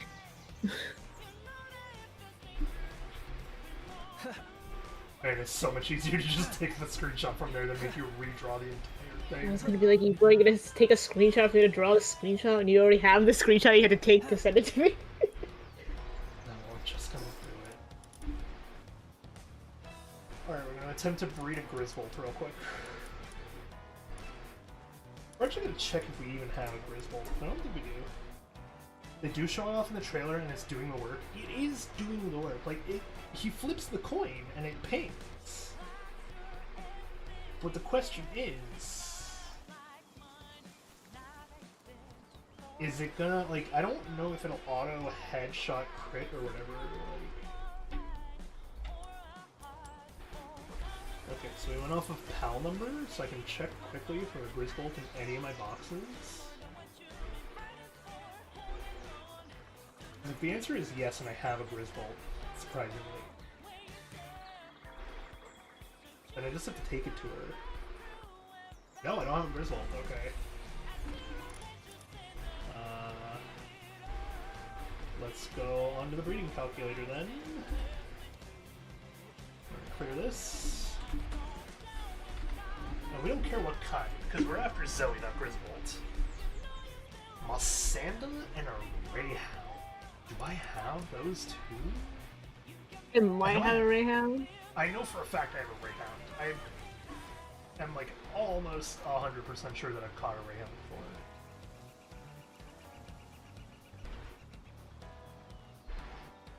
That's not the issue one.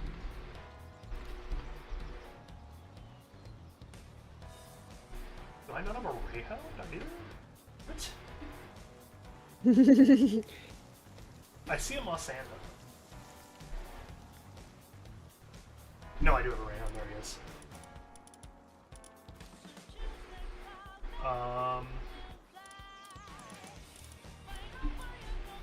Okay, you're not breeding anything, so I can just take the space. Mossanda, Greyhound, and then we just assign them. C fixed assignment. I'm looking at. Raid a herd of man-eating wild pals. Oh no! I made a mistake with the Mossanda.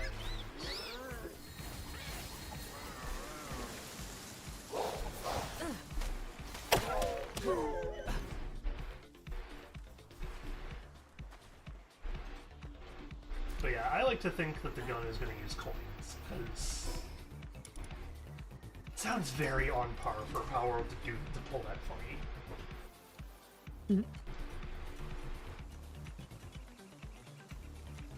I think my only concern is Palworld and like Ultra Kill as a collab is a little bit weirder than Terraria.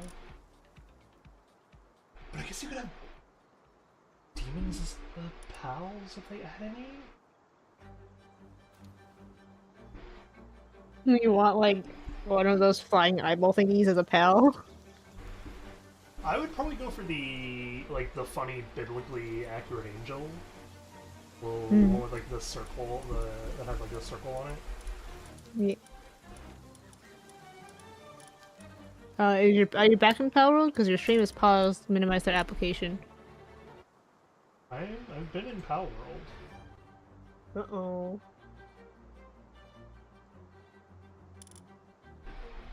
Oh, we have the MRI machine. I feel like we have the MRI machine.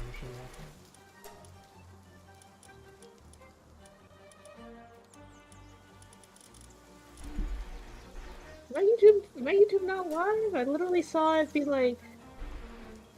Oh no, so they didn't fix it up launch. No, we're good, we're good. This shit is booked though. I can still check from next up. Did we ever have a thought of, do we want 2 people with orange hair in our character cast? In our what? In our Haunted Science cast, 2 people with orange hair. Why? Because I was looking at Amber and I was like, oh, yeah, orange hair too. Who has orange hair too? Amber and Connie have like the same shade of hair. Oh. Oh, okay. I imagine at least one of these are the result of who answered the emails. I mean, yeah. But also, like... I don't know, I don't know how I feel about Palworld's, like, collab system setup and whatnot, because, like, with Terraria we got pals. Whenever Palworld adds something, then they usually actually add the pal relating to it too, because, like, Terraria we got pals that were just all of Terraria, a bunch of the funny Terraria enemies. And if we get it with Ultra Kill, it makes me think we're gonna get demons as well.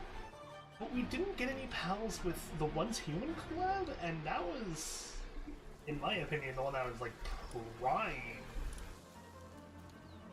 for them to have like actual new pals.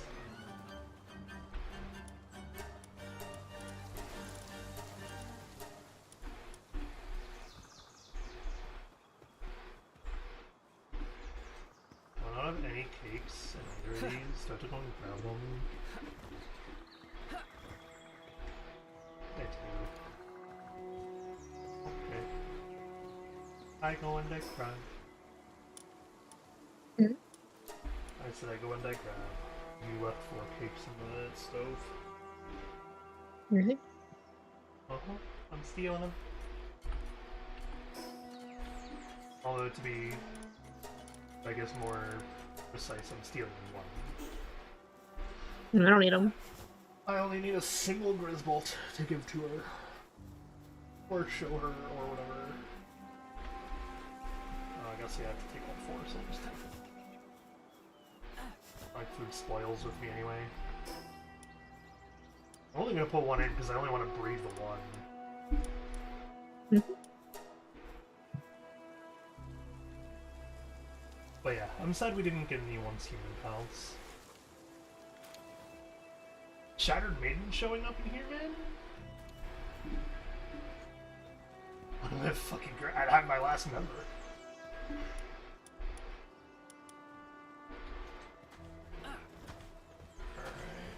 Alright.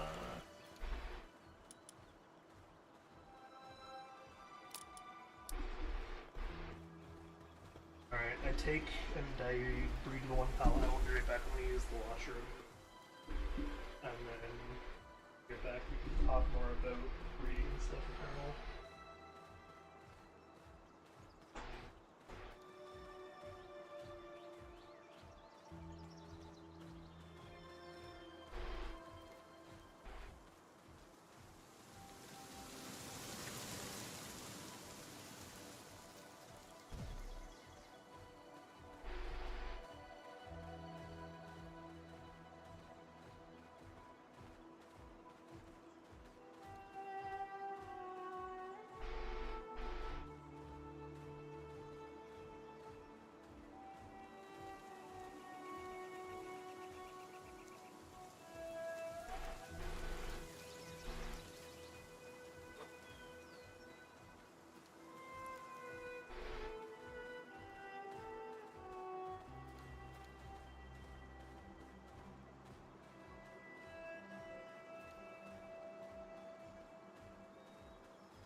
Oh.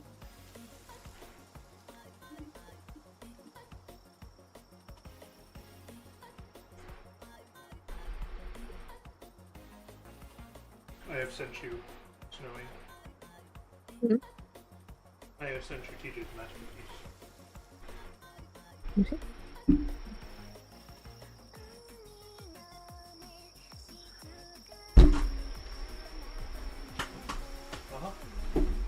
Eating a sloppy Here we go.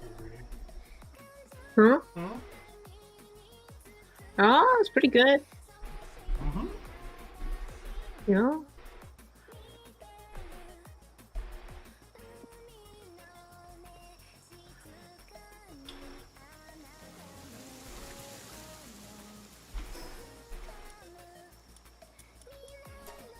Do you want the sides to be like perfectly mirrored, or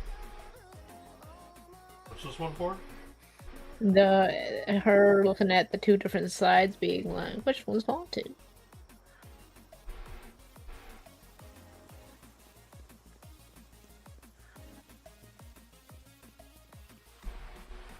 Um.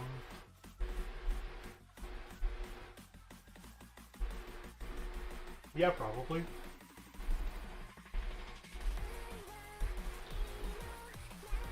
That's how the map works in the game, right? It's not flipped, it's mirrored.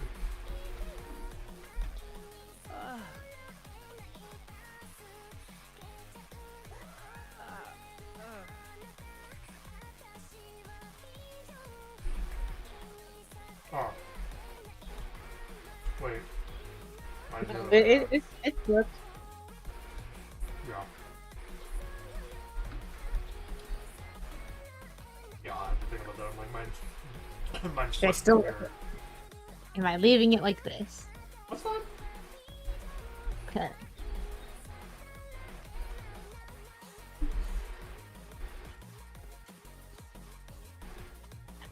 Am I drawing the grass or am I leaving the background just gray? It's supposed to be funny slideshow, right? Yeah, but it's just I'd like say- white ground. Oh, yeah. Just do the shade. Just do the shading under whichever one's real, and that's it. Okay. And the rest was like gray. Yeah.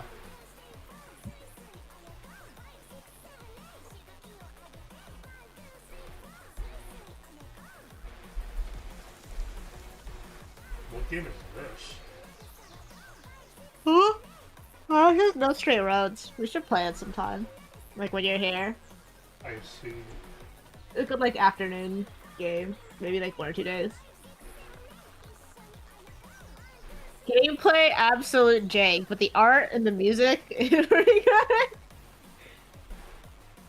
I see. Yeah, it's an indie game from Malaysia. I feel like I'd rather play Hi-Fi Rush. It was before. This was even before Hi-Fi Rush, okay? It was Hi-Fi know. Rush before Hi-Fi Rush.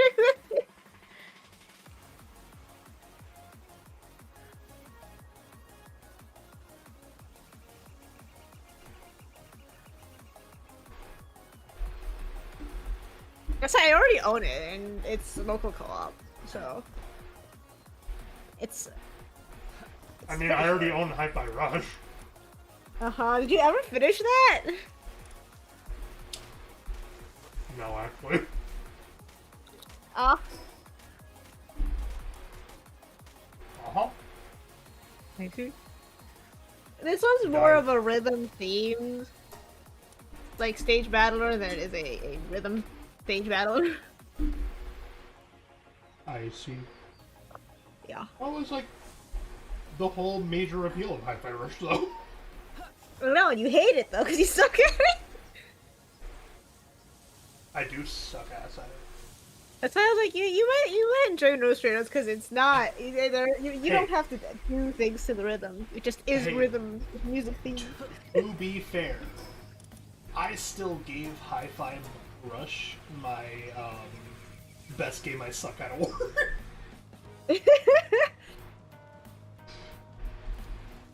That's how much I enjoyed Hi-Fi Rush. It got best game I suck at.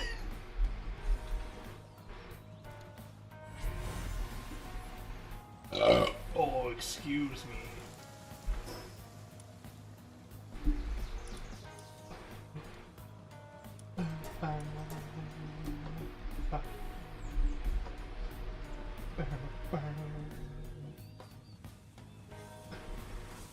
Think of Mementos music. Oh, is this Mementos? Think so. Yeah, Mementos mid area. Oh, I see. I was like, I thought this just played in, like, a bunch of different palaces mid-area. No, this is just how often we're in goddamn Mementos. Why are we in Mementos so much? Cause we weren't even in there for so much. It's because you wanted me to farm for Jose's stamps. That's true. Okay, I see. I concede. Yep.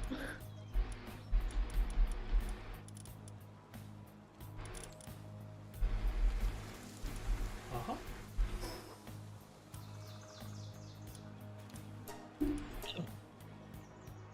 Do we want to Alright. make Breacher like wider? Because like right now he's like a little bit wide, but I could make him like noticeably wider. No, I can get into that in a moment. You want everyone to still have like relatively realistic build or something? Kind of, okay. Okay. Ah, wait, you actually caught it? Alright, fine, I admit it. You earned my respect a little, but just so you know, my Grizzbold's still way stronger than yours. That's very true. You must really want to be friends with me, Hero. Alright then, if you got so much on your hands, how about do me a favor? There's a group we've been putting heads up with forever. And lately, my crew got roughed up by them, so I figured maybe you can handle a little payback. We go on and on about protecting pals and living in harmony with nature, but when it comes down to it, they're just as violent as anyone else. We call them Freedom Pal Alliance. No, but don't get the wrong idea. Just because I respect your skills doesn't mean I trust you. Got it? The mission name is called I Still Don't Trust You. Nice.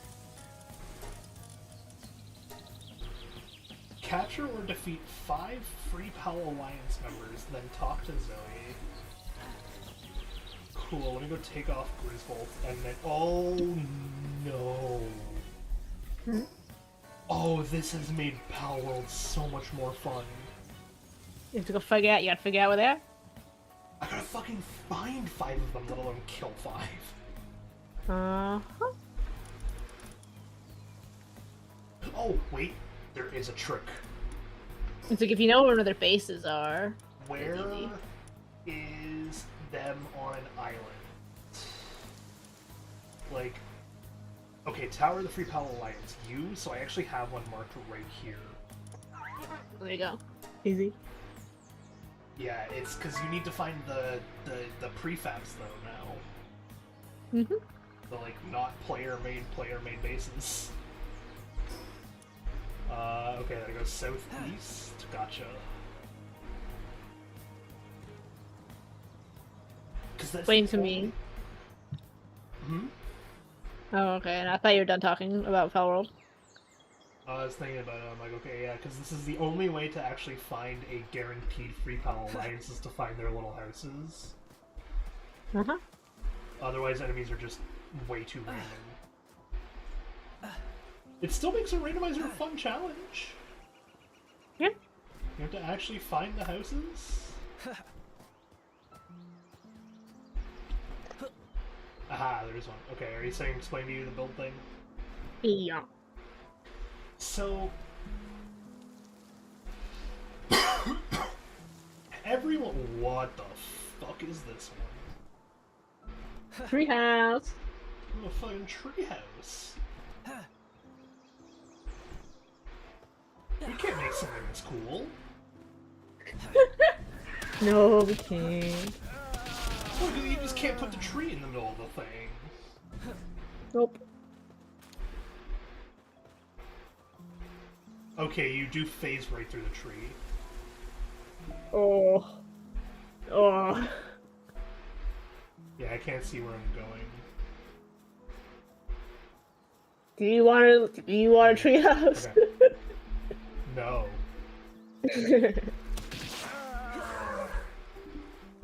Okay. So? So, different artists have different styles. Yes. This can also be seen pretty easily in like Fuzzy Pop, for example, with her earlier art. How everyone is extremely slender. Hey, cleared 10 enemy faction races. Or like Warhammer, how everything is super bulky. Mm-hmm. Because it's the artist style. Cyberpunk, every gun is like long, black and silver, has a lot of rails, etc. Mm-hmm. This is because it's a style choice to nail to other things. I don't know if you've noticed, but I don't have that many bulky sort of aesthetic choices in general. Mm-hmm. I tend to lean towards the slender side of things. Mm-hmm. And I think I want to keep it as my art. Like, I can't say my art style, but my signature, I guess you could say. But why? You just prefer that look? Yeah.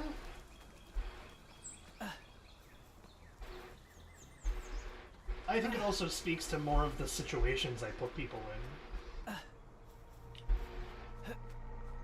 Most people have a slender... Yeah, most people have a slender build because they're not, like... I never do a full all-out on, like, actual war battle zone style when I do my fights and whatnot. I usually do, like... If I talk combat encounter, it's usually stealth.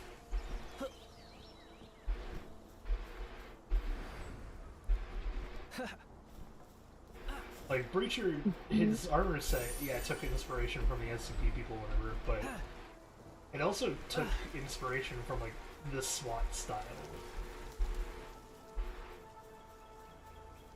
Over the heckin', like, actual soldier style.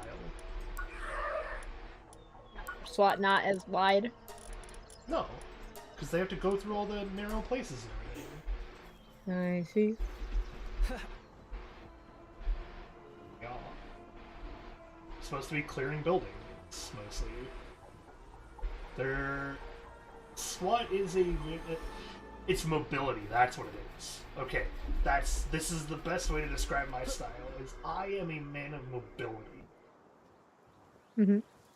It shows, like, always, I usually love to master whatever type of movement tech I can in my games that I play around with. I my favorite superhero is fucking Flash. Extra on the nose with that one. Mm-hmm. I like the mobility style, and that makes me like the mobility aesthetic as well. And so, with, like, armor and stuff like that, there is only so much you can do before you are bulky. Yeah. And I think Breacher is kind of at that limit, I would say. I see. Even Amber is actually, like, a little over my limit of, like, what I usually prefer aesthetically speaking. Uh-huh. Y'all. Bro hates diversity. What? I was just like, we wanted to not have everyone be like skinny, No, right? But it's not diversity. It's This like is when diverse body types.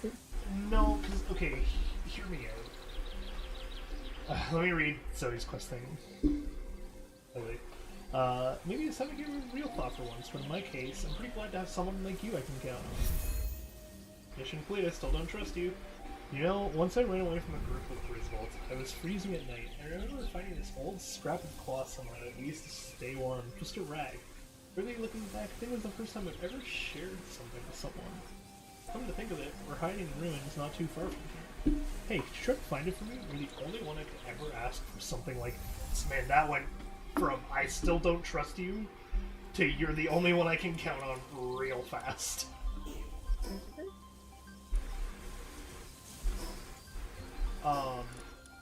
Okay, so a lot of my writing takes from satirical stuff.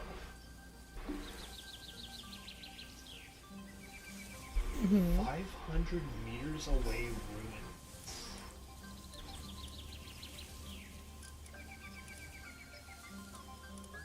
What the fuck are ruins? That? Is it straight west?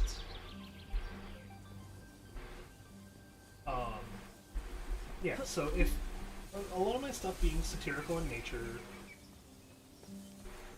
and, like, writing style does also determine a lot of my aesthetic choices. Because I'm trying to take another, like, actual satire that does this sort of thing. South Park, or even Austin Powers. I mean, both. Whenever like typical satire has a fat character, they're just like overly fat. I think Cartman is like not the best example because he actually is kind of a reasonably fat for a fat kid. Mm-hmm. But like Austin Powers, for example, if I can find the time to give you that photo after of there's a dude in there, I can't remember his name, but it's like Fat Something. Mm-hmm. And he's actually the one with the line of like the shouts at the midget getting my boy. I'm sorry, I'm not supposed to use that term. No, you're not supposed to. No, I'm not supposed to. I apologize.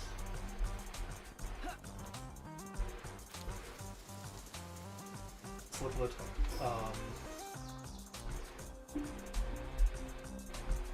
But like, when characters are fat in satire, or when a character is anything in satire, they're usually over-eccentricized, if that makes sense. And I don't like it. Does that make sense? Mm-hmm. So it's like, I don't... Oh, this went 800 meters. Went the wrong way.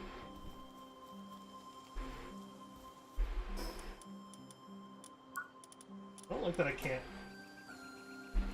Wait, can I track a submission? Yeah, I can. I see. I can't track the distance and everything though. So, 840... Oh! It does actually give me a waypoint though. Okay. Well, that makes that easier.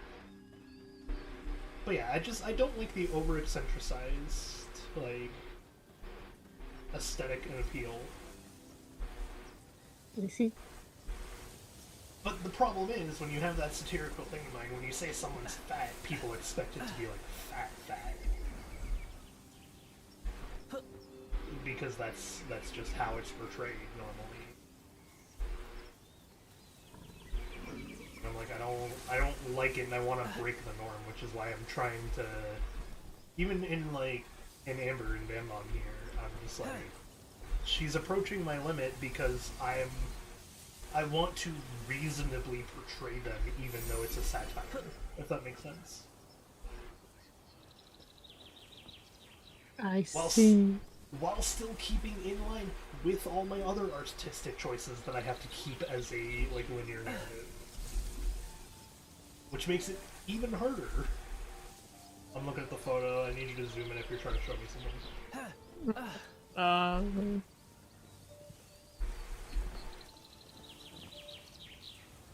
can zoom in for you, but I was just kind of looking at other stuff. Can you like pan a little to the left? See, yeah, there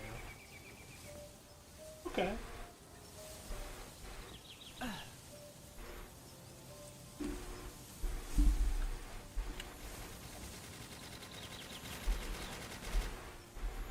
Can you do me a favor? Can you give me a second copy of that image with Amber's head just mirrored horizontally? Flipped horizontally? That's the way her hair goes, though. What? Like, why? To give the impression that she's looking left to right between the two. Oh, I see. You wanna, like... I was gonna two-panel animation it. Okay, slide the... But yeah, I was literally gonna two-panel animation it, and...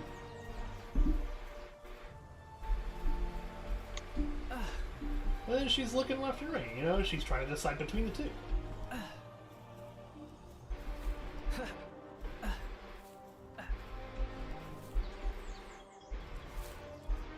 Whoa!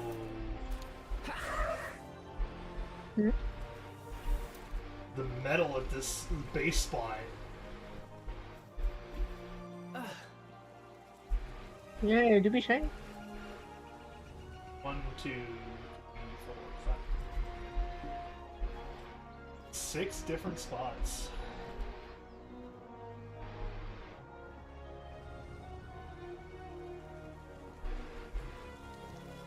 I want your thoughts on my explanation for why I was making the choices I was.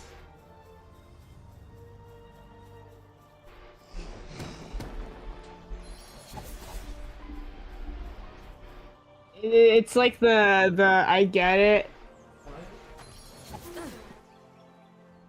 I have no clue. Yeah, so you're getting shot at. This is gonna dull my game. Close the door. Being shut up, I seem like doesn't count.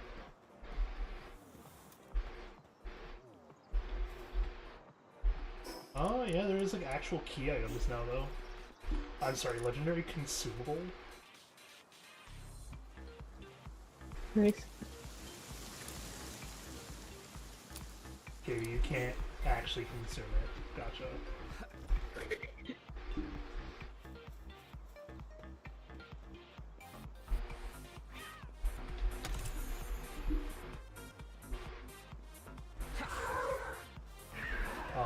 Okay, so sorry, so to finish your thought. I'm trying to form the thought. Nancy.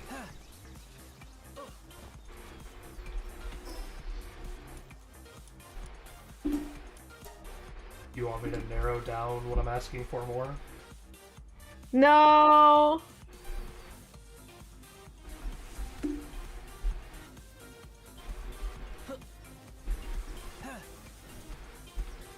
No, I mean like over, like, do you want me to narrow down what thought of yours I am currently asking for? Sure. Okay.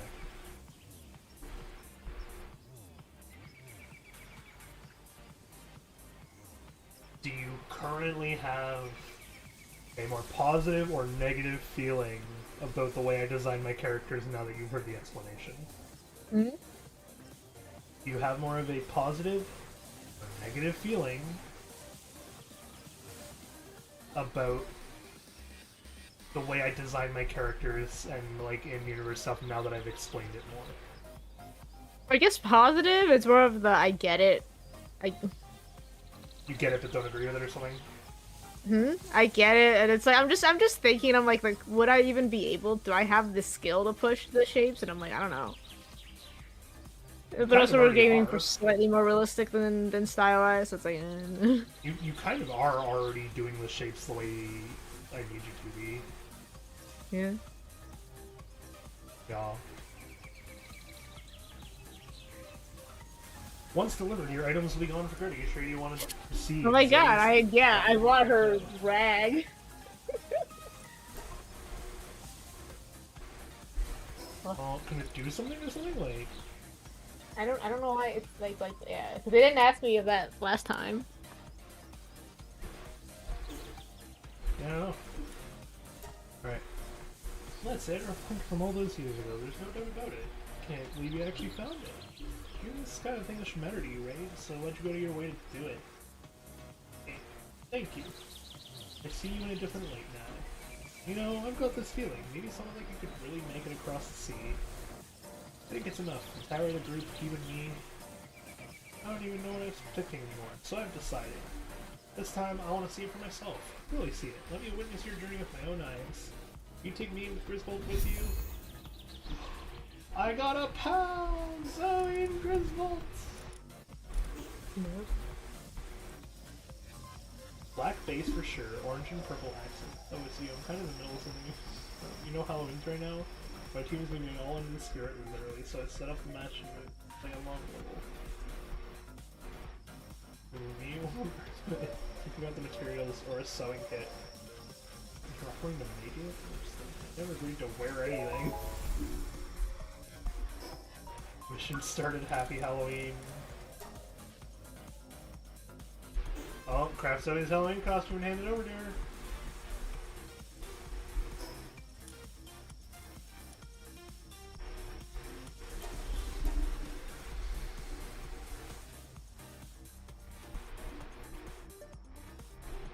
I'm like, it's Zoe and Griswold. This is kind of with 2 people in a base.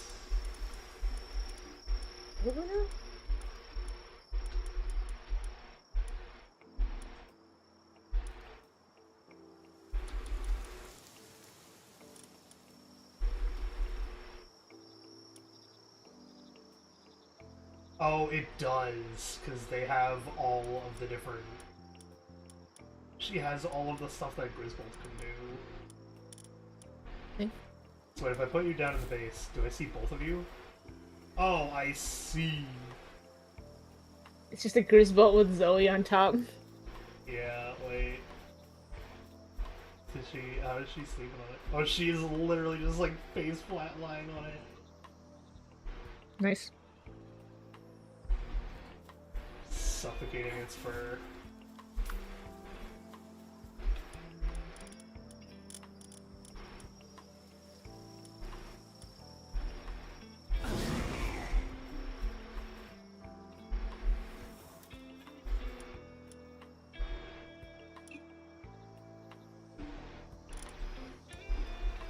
So what are you thinking about the whole thing? I'm still also just like, we really haven't discussed Amber as a character, so for now she's just kind of, we have a design, she exists. Uh-huh. Yeah. But like, if it comes down to other characters doing it, whatever, what are you gonna be thinking? Thinking what?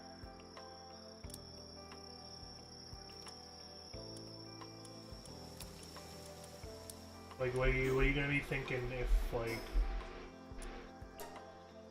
when it comes to other characters and their body shapes and stuff like that,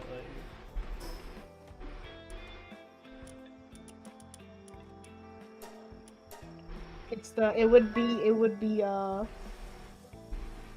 nice if we could try to have, like, not everyone have the same, just because it's also art practice for me to draw people who are also all the same body type, because it's like when you do commissions, everyone's just like, oh, I want the pretty anime character, and I'm just like, oh, I don't know.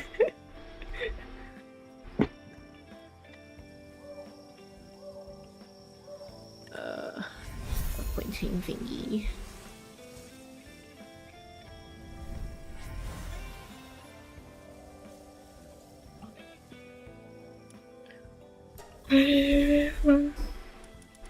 Oh! A mission called Zoe's Sphere?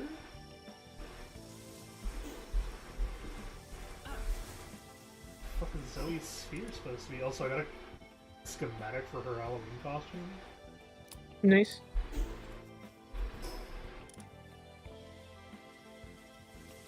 I don't know if I can wear it when I go and check. I think she can wear it. She has a PAL entry now, apparently, so she should be able to put it on if I do the little costume thing, no?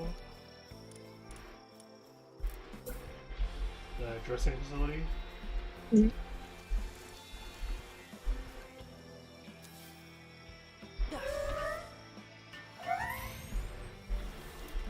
Okay, change the skin. Oh, I can indeed.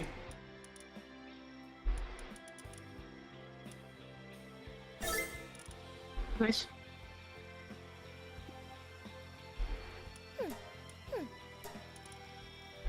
Oh, so there is... Okay, so I imagine what's gonna happen is...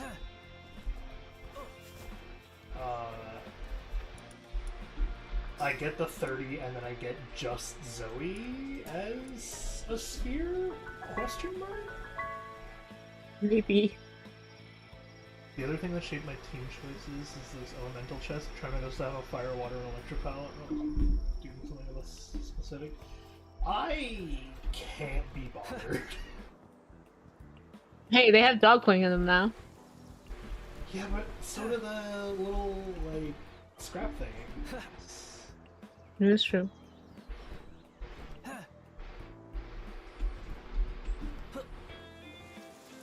Yeah, so I worry about it, but I just worry about the scrap thing anyway.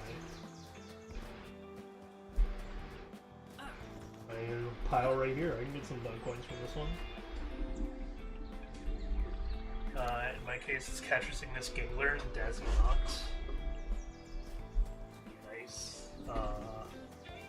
Gangler. I guess you could probably get a... Does Gangler Ignis have watering? Yeah, it does. Okay, so that's 2 of the chests knocked out for you if you go with the Ignis here. But I mean, I already had Pyron knocked, so I already had a fire. I just don't have an electric anymore, and I'm like, oh well. I see.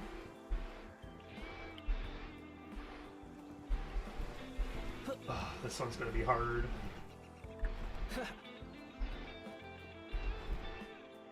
She wants What do you want? 30 of the Free Pal Alliance people taken out. Ah.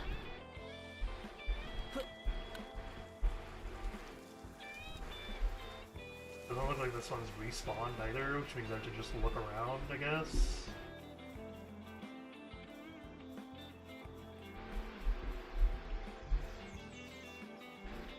No, I should have seen a person now, right?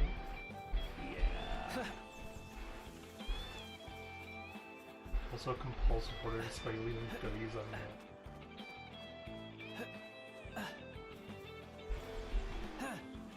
Yeah, I'm not into that side of things. I am into the let me have my aesthetic and let me be good with my aesthetic. And Palworld does do that, so you know. I have no qualms.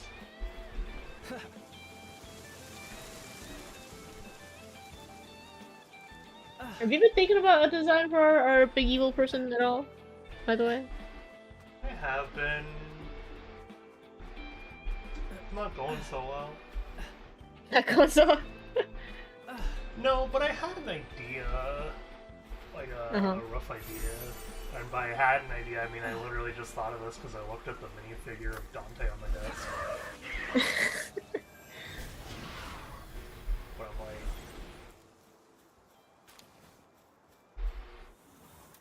Can't be total... Like, not Dante persona. Nor the outfit per se.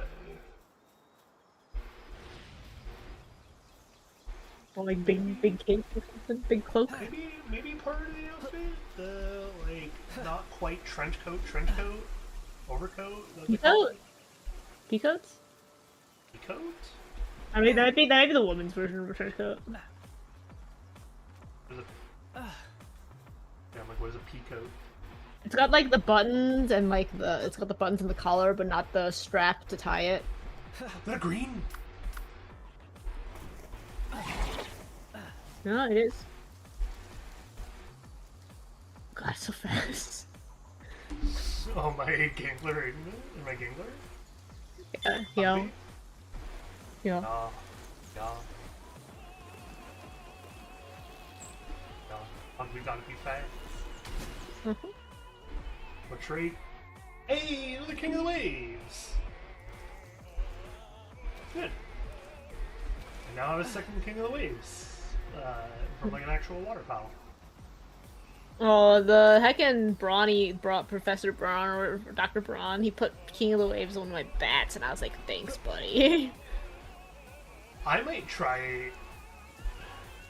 ask you to upload Dr. Braun so I can also copy it. You just gotta find him, man.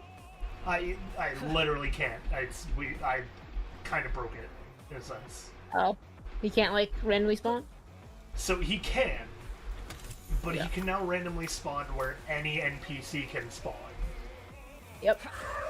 So, I've seen a couple of traveling merchants before. Yeah, this Syndicate Gunner could have been Dr. Braun. No, that's just like an enemy person. That's different. Nope. I see. That's what the randomizer does. You want to know how I can confirm this, by the way? I'll show you, actually, because there's a confirmation right here. So there's a Faebreak Warrior right there. Chilling. There's a PIDF Infantry right here, chilling. And at one point, earlier, it was a Merchant. Oh, there's two!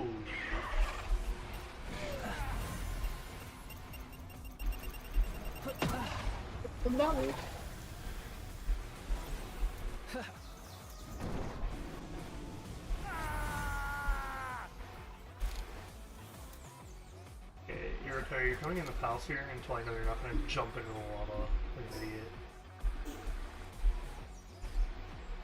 She did just do that for a moment there. But yeah, so they can't spawn where any random pal can spawn. There are designated spawns for humans. But the only humans that can't spawn just like in those human spawns now are the dedicated quest spawns. And Dr. I mean, I've Braun- seen the message of lava, like, I think twice. So that's a quest spawn, is what it is. There's a different one, is what I'm trying to say. Dr. Braun technically counts as neither or both, and I can't remember which. He's either neither or he's both. Let me see. But I think it might be both, which is why it's impossible for him to spawn normally. Like, not normally, like, not impossible, sorry, but such high odds that, you know, when all the quest givers... Oh, no, okay, I already got the message, sorry.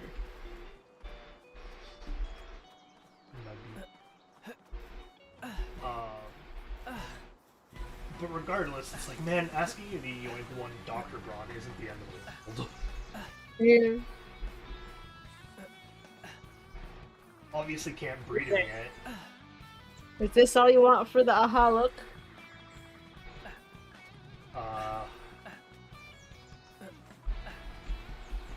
What does the slide say? What does the text say on the slide? Slide says Amber aha look. Oh, what does the text say? The actual... At the start of the test, wait. If for whatever reason we can tell you the control side. Or at the start of your test, you'll be informed which side of the facility the haunts have been contained to. And then Amber aha look. If for whatever reason we cannot tell you the control side, you have to figure it out by yourself and determine which side contains a haunted item. Oh, I see. Okay, so it's that last part is where the aha look comes in. Okay, so it's a little bit flipped. I'm wondering if I want to change that a little bit. Okay. I'm wondering if I want her to do like the one arm crossed, one arm on chin thinking for the first half, and then the aha is like the finger pointing up. As if you're like very clearly posing for a eureka moment sort of thing. Oh, the like, that all like...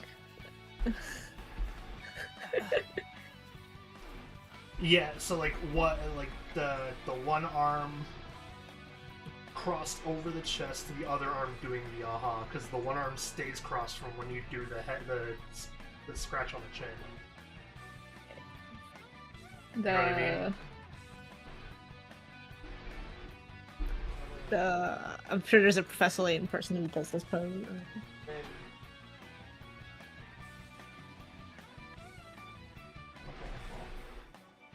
Oh, I think he just... Hold up. Hold up.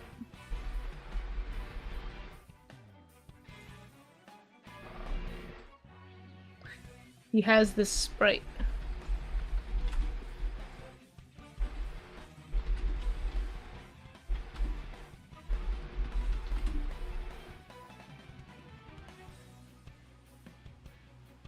This is a fan-drawn one, but this pose?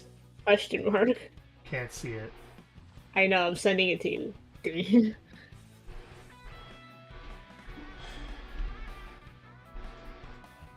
gotta give me an extra moment on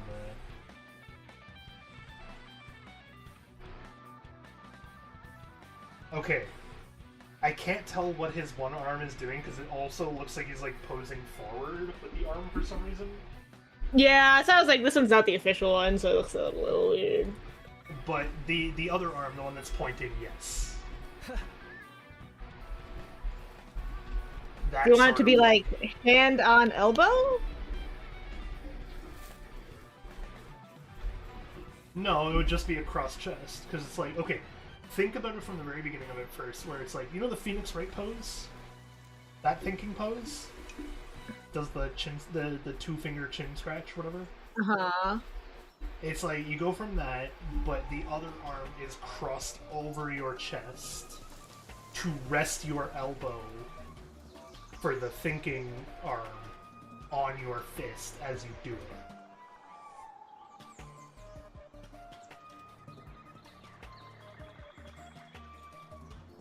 Yeah, so it's hand on elbow, like hand of supporting elbow, no? Okay, yes. That's not what... hand supporting elbow, yes. Not hand on elbow. Well, there's no way for your hand to be on top of the... That's like the inside of the elbow, so that's why I was like... Well, no, I thought you meant like a hand wrapped around your elbow for some reason, like holding it open palm. And I was like, no, you make the fist so that the elbow joint goes in the center whole part of a fist. And that's how it rests comfortably.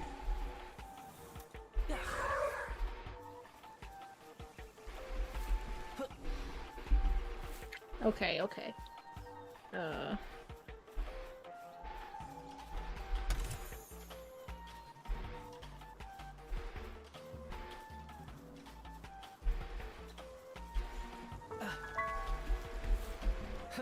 But yeah, overall, those two slides, of like the thinking and the naha, sound a little bit better for that situation.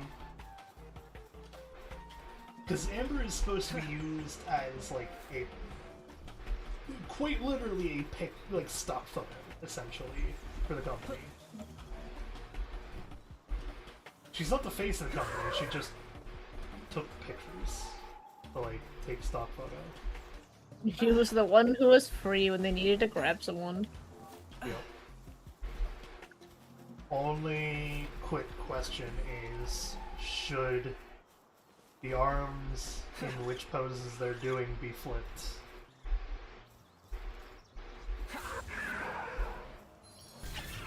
Better get that. Versus,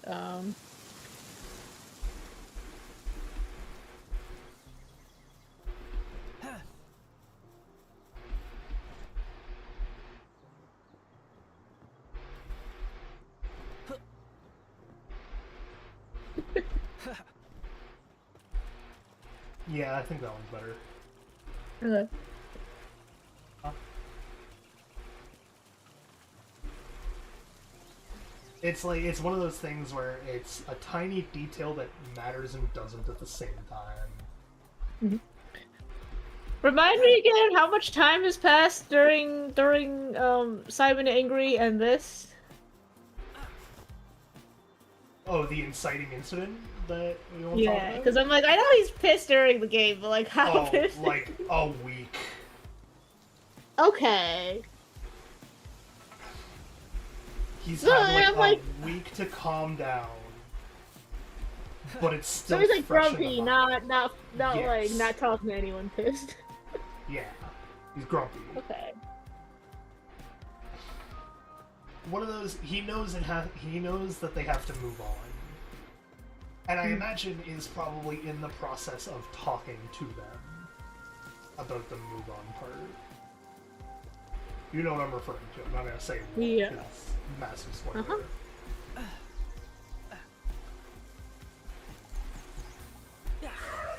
Yeah. I have to actually say massive spoiler. I'm not gonna be a hypocrite like some other pirate developer.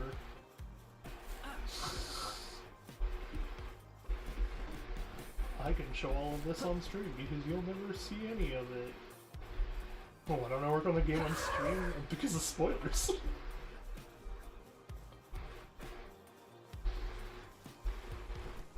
I think that one is still my favorite clip. Oh, okay, so one of the funniest pieces of drama for Pirate Software is his whole game is supposed to be like massive branching narrative stuff, whatever. Like, oh, you left the gas stove on, now you're going to this area when you get to the new area, whatever, you're not going to the other one. Like, it was like quite literally, oh, you left the stove on, so you're going to Alpine, not Niflheim. It's something like yeah. Something wild like that, man. But he had the comment at one point of trying to boast, saying, I can work on all of this stuff on stream because there are so many choices in the game that the likelihood that you ever actually see one of them is so slim that it doesn't matter. A few weeks later, someone questioned why he doesn't work on Heartbound on stream anymore, and he was like, why don't I work on Heartbound on stream? Because of spoilers, dude. Whoops. I mean, he does that a lot. He is a very hypocritical person.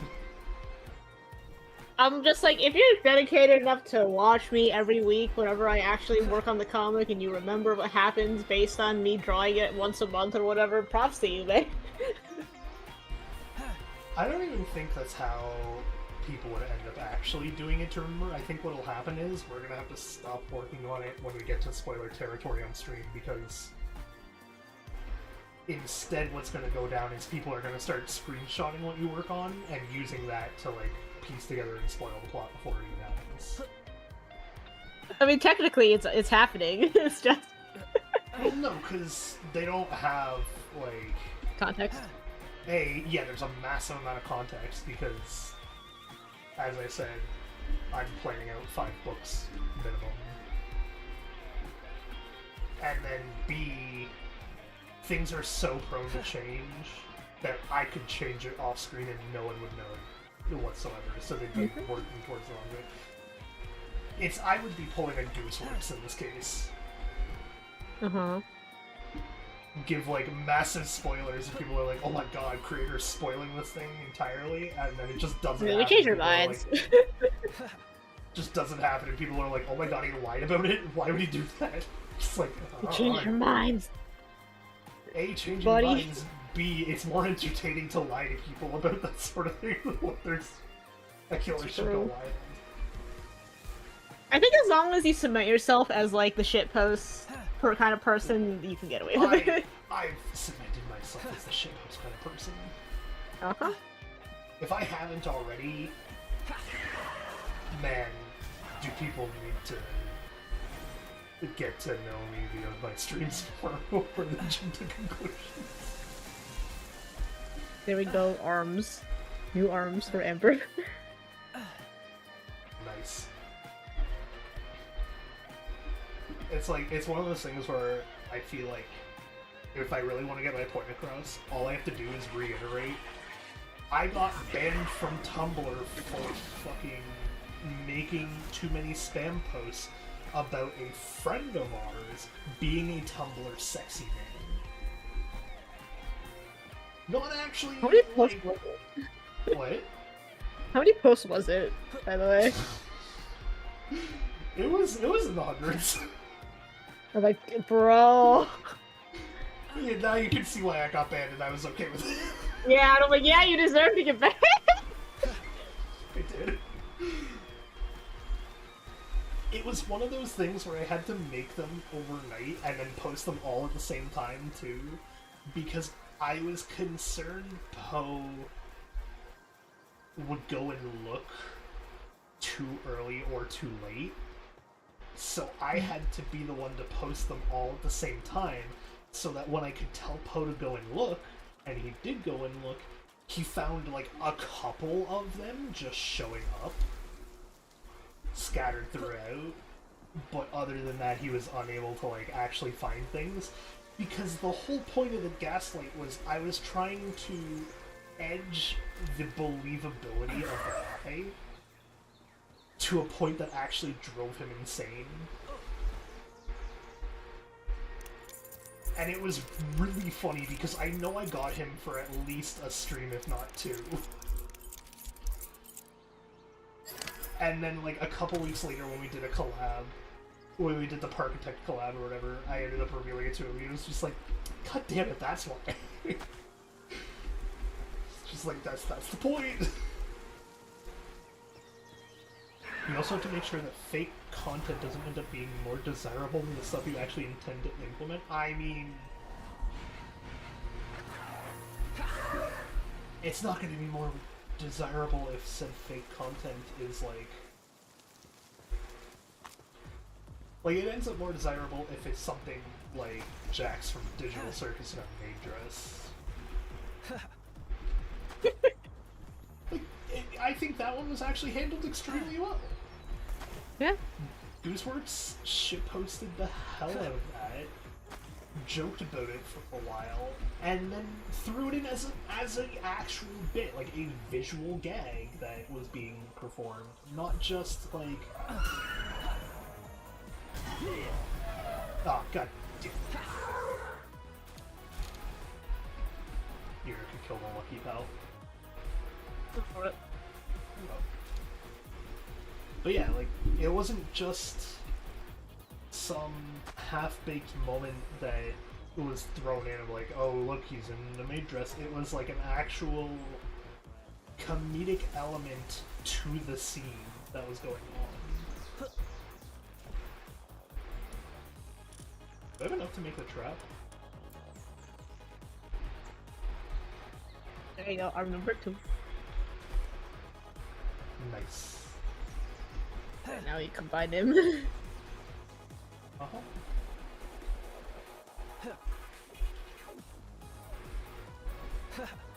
There's a dog here that I want to try to catch, but I need to make sure it doesn't get out of the render distance, but I need wood and stone to catch it properly.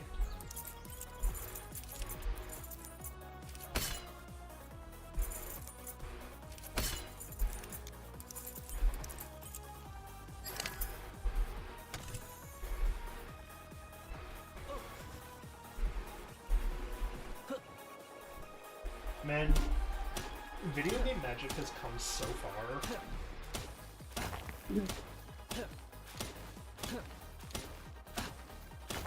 Like, okay, thinking about it like this.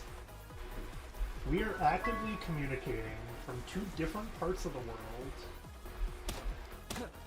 while listening to music from one game. Like, while actually listening, like auditory hearing of something else entirely. And seeing visuals that people just made up with literal math in the end.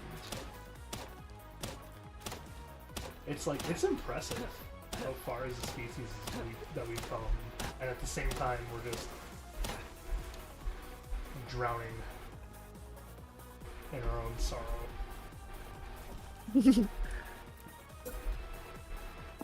Yeah.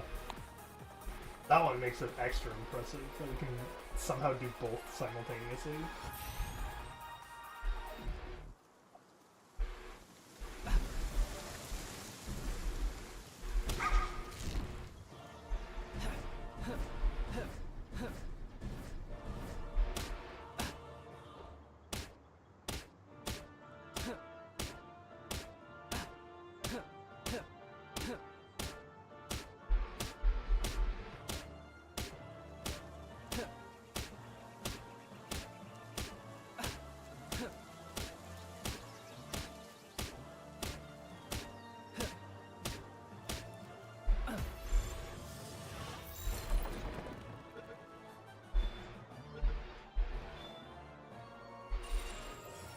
Ooh. Guess what I just got? It's a Mimok. Guess what trait he has, though? Battle or work? Work. Or does he have the new fancy trait? No, not that good. Artisan then? Yeah. Is he? Uh-huh. I guess it's like it saves you the money from having surgery, but I'm like, I mean, as a wild Mimog that I caught. yeah.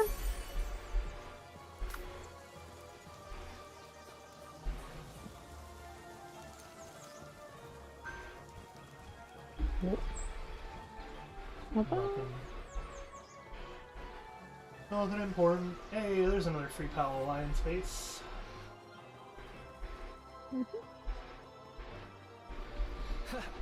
I'm like, does Xbox have exclusives? And if Yes. there are, is it just the sport games? Are they all No. just sports? I don't know. So, What is there?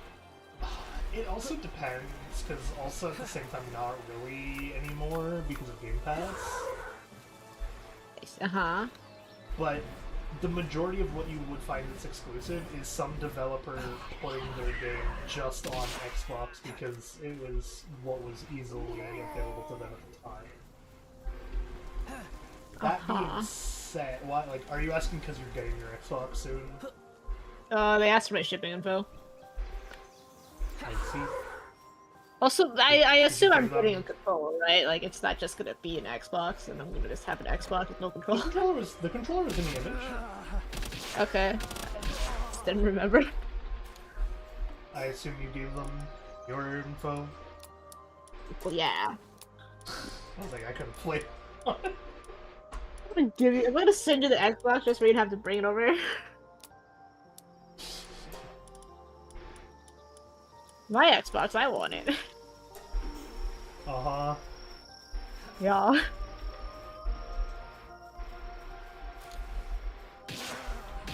Miss, what are you talking about? I don't rub my skills in your face ever. What? You being like, oh, you just have to do enough art to get good enough. And meanwhile, you're like out here winning an actual fucking art competition. I didn't think I was gonna win, but I did, and I was like, okay. Uh-huh. You have good art, man. You have to know that at this point, there is no rate at which I could do art that would allow me to catch up to you and still do the rest of my, like, be alive stuff. Hey, the first place winner did not do art. What do you do? Under 30-second post-ascension secret chamber. Pretty funny. Yeah. I will say though, okay, in the combative fairness, the first place winner was chosen by the game director, not the community. Uh-huh. So that's the game director being like, damn, that's impressive.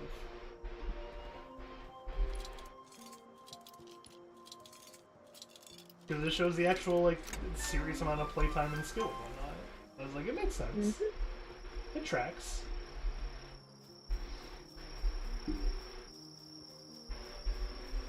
But then, yeah, still, in my defense, what could I have done to catch up and get and beat you at the Xbox? In community vote, man. Right done. Like, there's nothing. I think if I actually had more time, more than just like a week, I could have gotten the funny stream team together and done that. And I think that's the only thing that could have gotten me first place.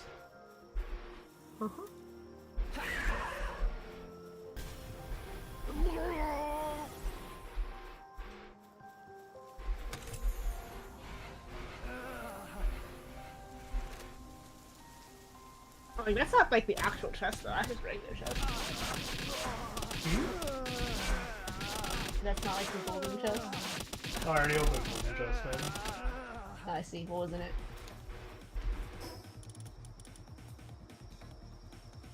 Flag schematic. Sad.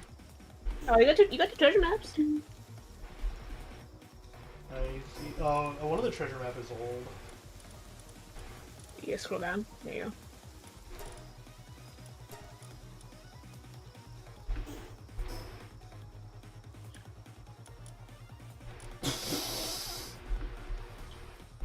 Where is it? Both are out in the middle of nowhere on Sakurajima. Nice. Yeah, like the furthest place away from me possible right now.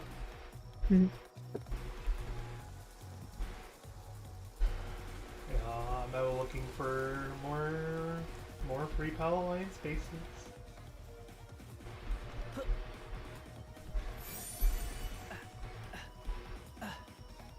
Oh, I found the P.A.K.A. entrance. That's what? There's no way this is not where it is, because I'm looking at this spot right here. Go get him in. I'll do that, and we'll mark it off as a cave, too.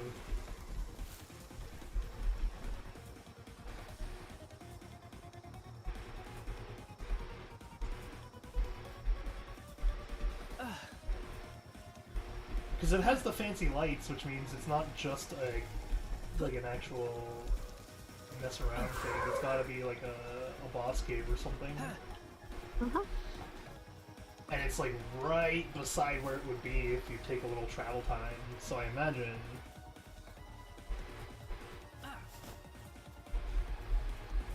I only have a Gigasphere, so I don't know if I can catch them. No, you don't need to catch him. It's just the... Oh, that's how where you go to try to find him? Called it. Yeah. When I saw it and looked at the map, I had a feeling. Yep. Oh.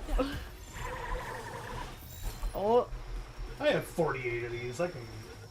Okay. Wow.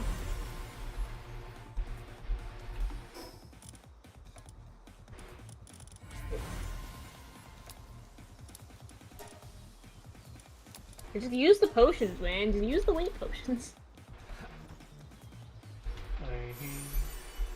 It's not like it matters.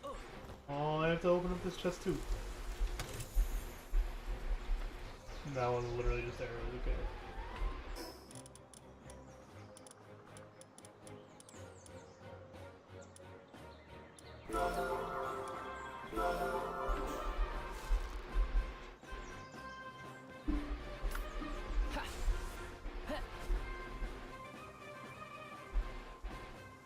Thinking thoughts and what I can get back about the mainstream then. Nope. No. You know what you can help me think of? Thoughts, if you want to. Yeah. Huh? I need to add fantasy to my pirate world. How do I do that? I mean, besides the, like, common pirate creatures? Yeah. Do you want, like, voodoo magic sort of stuff or something? Like, literal D&D style fantasy stuff, man. I see. Well, yeah, it's like, how do you want your magic system and all that to be? Magic, I think I have solidified permanently on my own side of, like... I think magic should be ritual only. Mm-hmm. Like, things have to have a full, lengthy ritual to get them to occur magic-wise. It can't just be like, wizard spell, wizard spell. Mm-hmm. Talking full hour-long preparation and, like, seance time rituals. Then, do you want, like, magical tools or anything like that? Or just magical creatures who are ingredients for their hour-long magical rituals? I'd say probably just creatures. Yeah, and you can always do, like, corruption, you know, dredge stuff. Obviously, like, kraken, sirens, stuff like that. Well, no, okay. That's also not what I was referring to in questioning how I do magic, how I introduce fantasy. I mean it in a very literal sense, actually. Huh? I mean it in a very literal sense of how do you introduce fantasy to a non-fantasy world? It just be like one day it's now here, or like No, what do you no, no, mean? no, no. Like to an audience. To an Okay. audience? Yeah, so I have an audience. Like, let's assume I have an audience that is been keeping up with the funny pirate stuff because I have my pirate looks and everything like that, right?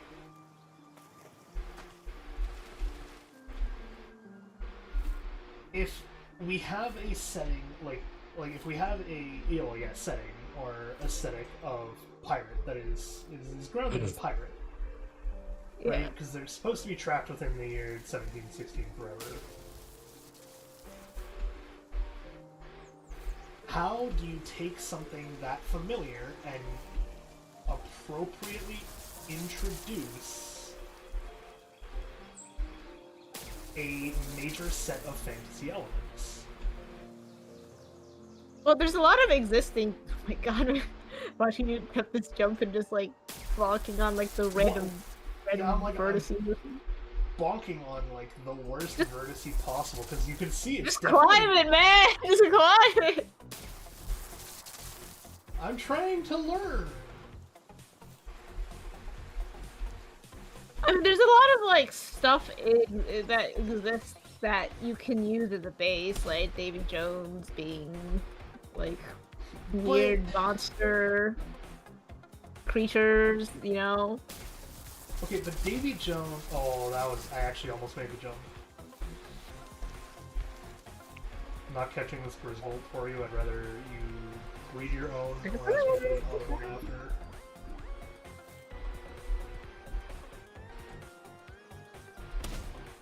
Okay, no, I can't make the jump properly. I am just exploring though, so it's fine. Not really doing anything. But yeah, it's like the vertices, man, really do clip this slime's wings. Okay, so I would say that there's a difference between pirate fantasy and hardcore fantasy. You want like hardcore fantasy? I do.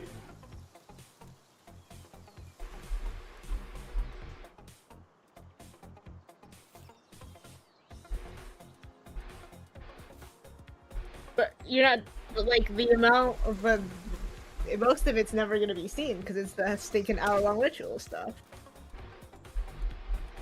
What do you mean? You're like, oh, there's magic, but almost no one ever does it because it takes so much time preparation. Okay, so it's like... but okay, disregard magic. There is no actual core magic. Mm-hmm. Whatever. How do you introduce the different varieties of magical beasts in an appropriate setting?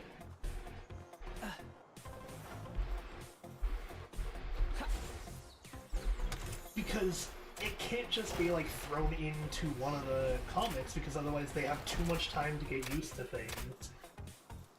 And it can't be as like everyday play says, oh yeah, these people just have slime. Okay, well maybe a slime, yes. But like they can't just have all these different fantasy creatures as pets because then that breaks the pirate aesthetic and goes more towards creature collector. It's a very heated debate I've been having with myself. I mean, it is like it is how much do you want there to be the fantasy? Because it's like, oh yeah, slimes are really good cleaners. So if you want them to be cleaning your underdecks or something, you could have that. Slimes but is that what you want? Slimes are good cleaners? I don't know. That's like a common thing because they digest anything, right? So. I see. Well, okay. So, when I say high fantasy, I think the actual core of it becomes, like, what are we considering high fantasy then? Because it sounds like there's a difference between what you think is high fantasy and what I think is high fantasy. I'm just like... So what is high casting fantasy? the magic spell, I guess. Give, like, actual examples.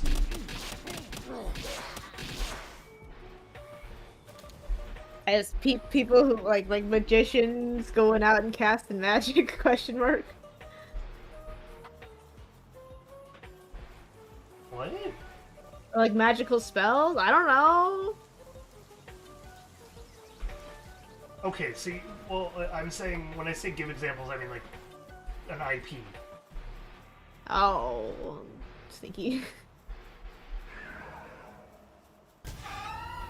The Dragon Quest? Final Fantasy? Dragon Quest, Final Fantasy, okay. In which they do have mages.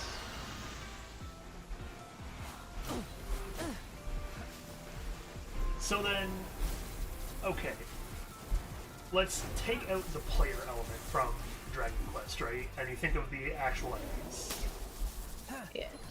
Kobolds, slimes, dragons. Those are all still high fantasy. So, like, how would you take a normal pirate medium and add in a kobold, for example?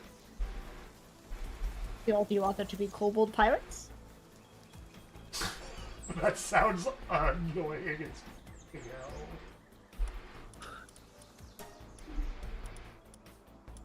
I'm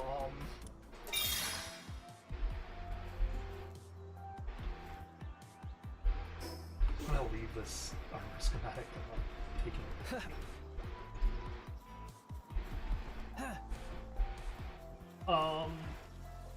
Like, maybe... It's not a terrible idea. To, like, actually just make some of the things... that. But at the same time... Oh, excuse me. Okay, so here's where I'm now running into the issue. That is, it's also from a story perspective.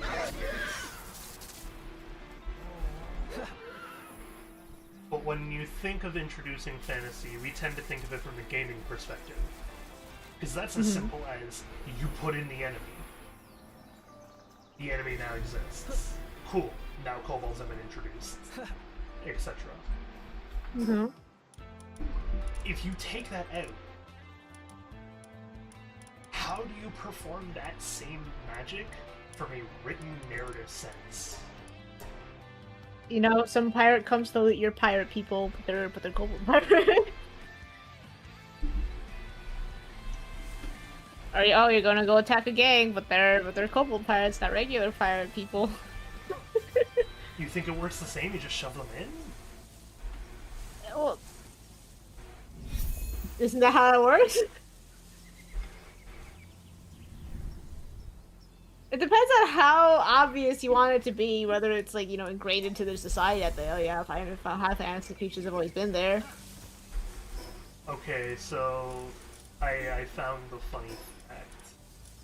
Or is it like they're very hidden because no one really sees them ever because they just kind of murder everyone? So we've heard there's a rumor of some really spooky looking crew, and they're not, but we don't, like, we think they're human because we only know that there are humans, but maybe they're not human because they've been hiding this whole Okay, so time. you're questioning how mysticized they are. Yeah. You could make them very mysticized. Or you could not.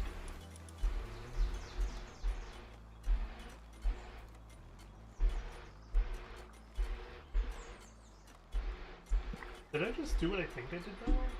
I did. When I did that 30 quest or whatever, by the way, it just gave me another Zoe and Griswold. Uh-huh. Oh, do they have a special skill? They do. Let me see. Well, interesting.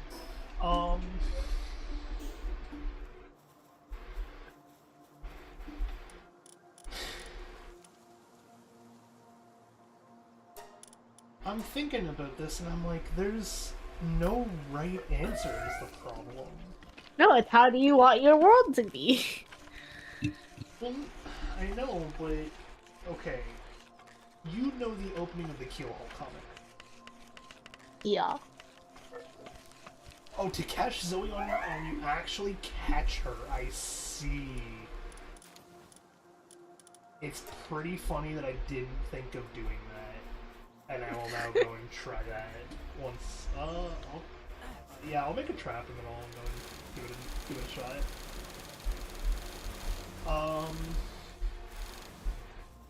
Okay, so that's not. So you know the opening of the Keelhole comic. You know what the prologue is. I feel like no matter what I do after that prologue, fantasy feels forced, and I don't like that. Mm-hmm. Then they should probably be very mysticized then. Okay, so they need to be mysticized, but like leaned into, I guess you could say. Yeah. Because it's one thing for them to be mysticized, and like you hear from them once or twice or whatever. Ooh, spooky. This person might have died to a kobold or whatever. But it's another thing to want them to be a natural being in your world. Yeah. So now I need to introduce it in the comic in a way that also is resembled in the gameplay element of the game I want to do. Mm-hmm. Which means if they're mysticized, does that mean only fantasy elements start showing up after a certain number of rings? Probably. Okay. Then that also is going to have to... The problem is that also has to change some characteristics of people. It's fine, no? Because there's going to be a person who's like, this is getting too big for my shoes, right? Yeah. No one told me this shit exists. Yeah, that's Okay. fine. Okay, like a group from a far-off land or something outside where the storming normally takes place. From a region nobody goes because nobody ever comes back. Okay, so for reference Eternal, I can give you the world view of the pirate stuff I'm working with. I was like, he's not that far. Oh, I'm pretty far in, like, overall plot. I am writing the entirety of the pirate plot before I let anyone see anything about it. And I was gonna say, no, like, what they said was not too far off. Oh, yeah, no. Okay, so, for reference, Eternal, so you can actually, like, have the world overview in your head. In our pirate universe, the world is an infinite expanse with a single fixed northern point being like 0, on the Earth. Oh, change can happen slowly, doesn't have to just suddenly be a flip switch like, okay, dog people and 200-foot slimes are cool now. Well, yeah, that's the thing, is I'm saying that you can't flip a switch in this case, you have to lean into that being a story beat. But yeah, okay, so, fixed point in the middle, infinite expanse outwards. And if you think of it from, like, a Minecraft perspective, the way the world has been expanding and generated is a set of rings. So, like, an actual, like, circular ring around the thing as if it's a barrier to the previous biome. But that ring is a type of biome. So, like, one ring focuses more on, like, the tropical side of things. One ring focuses more on the icy side of things. And so I guess, yeah, the idea is... Oh, you can't do it like that? You have to actually, like, catch her? Oh, great, that gets me seen for assault.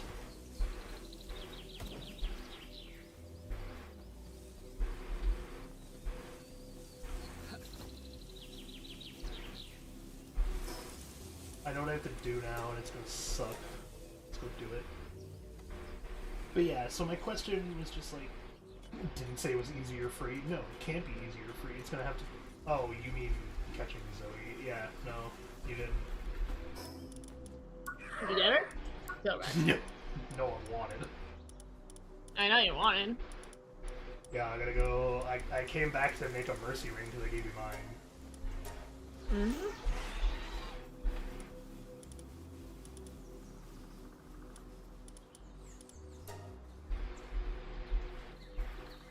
$20 Pallium fragments. Oh, they fixed it, so if you're at your base, you just lose your water level now.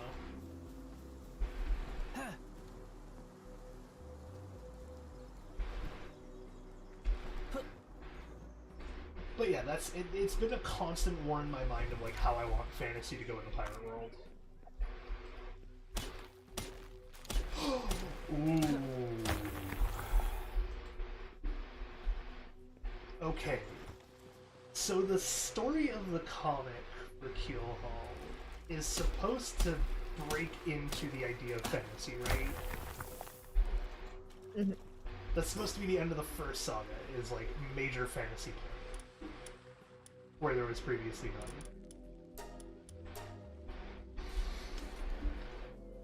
What if I play into the idea of a sudden shift in fantasy?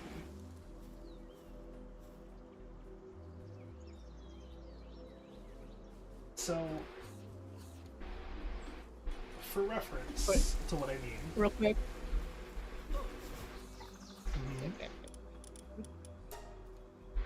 She, aha, oh yeah, that's perfect. Okay, so for easy references to what I mean by like lean into fantasy power shift, I really could make it as simple as a switch if I wrote it that way. Mm-hmm. Like, so for example, we have, if you want like fantasy without fantasy, you have something like Undertale. Yeah. They've all been like trapped in the deep domain or whatever for like eons, whatever have you. But sometimes there's also stuff like Once Human, which was quite literally a meteor shower that altered a multiverse. Mm-hmm. Because it knew how to infect other multiverses. Mm-hmm. So I could make it as something. I could make it something as simple as like there are checks in place to keep fantasy the way it is,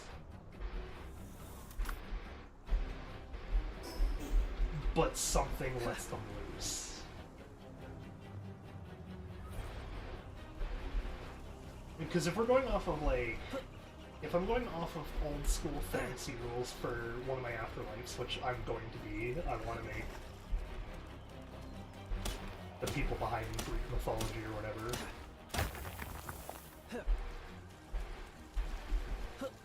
Because that would just be a fun world to like dive into. Mm-hmm. But if I'm gonna lean into that sort of thing, there are different things that always talk about, like I have plenty of things that could be inspiration for, like Guardians, for example, like Cerberus. It's a single fantasy creature that guards a massive wealth of fantasy elements or aspects. Because Cerberus is there. Which implies that hell is there, but you don't know for sure, so it could be nothing, and it's just a three-headed dog that is a type of Cerberus. Or there actually is some deeper domain that people are like, oh my god, there's all these like denizens that look like demons and shit. For the reveal, you can do it quietly, so like feeling washes over some people. They can feel something fundamental has changed. They can't articulate how or why, or there's stuff starts showing up. I was actually thinking of something a bit more drastic than if I'm gonna go with a full switch flip. And be like, not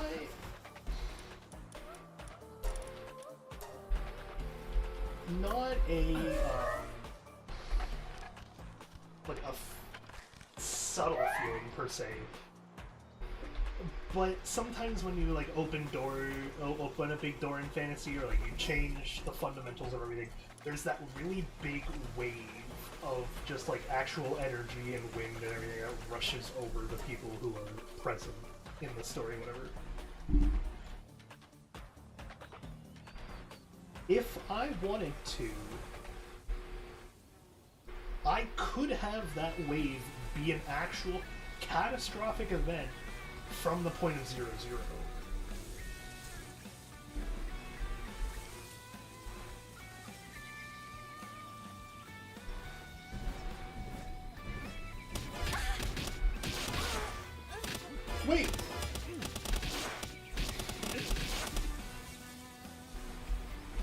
stupid. What? You kill her? Yeah. Well, yeah, just teleport I to the forgot. arena then. Forgot to put on the Ring of Mercy. I could just show up at the house, actually. Oh, is it so high up that they just, like, don't bother? It's like, they don't know how to get here properly. Oop. Yeah, you can see they're trying to get over to that one side. Interesting. Uh-huh. But after a certain amount of time, it's just gonna stop.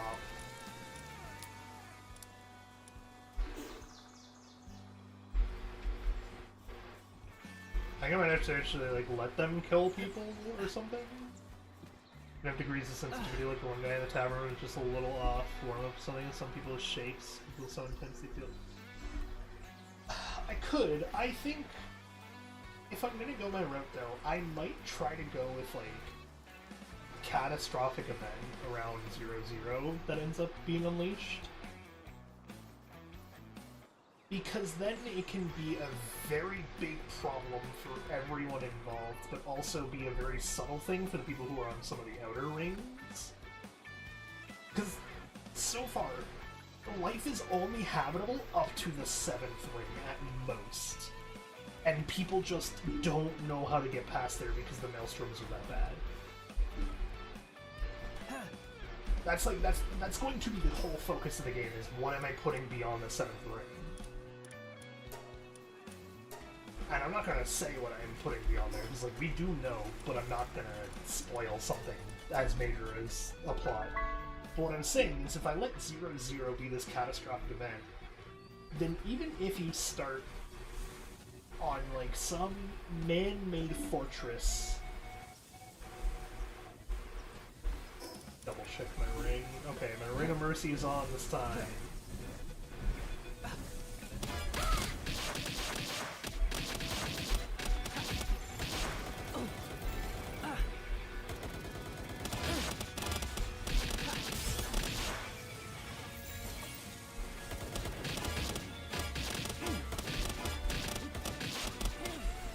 I got her.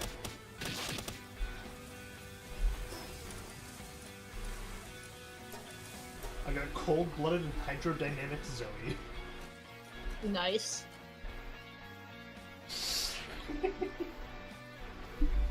I went to go put a Danish on the pan because I want to eat one, but then I was like, what if my drawing pen?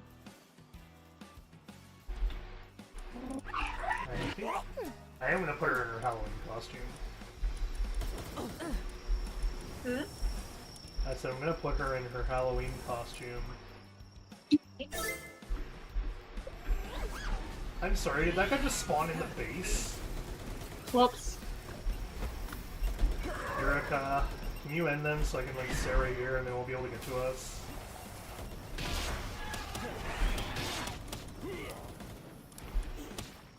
Oh right, I have to take off the ring because I'm not allowed to be attacking. Like these guys in the base didn't pay turning, did they? One of them did.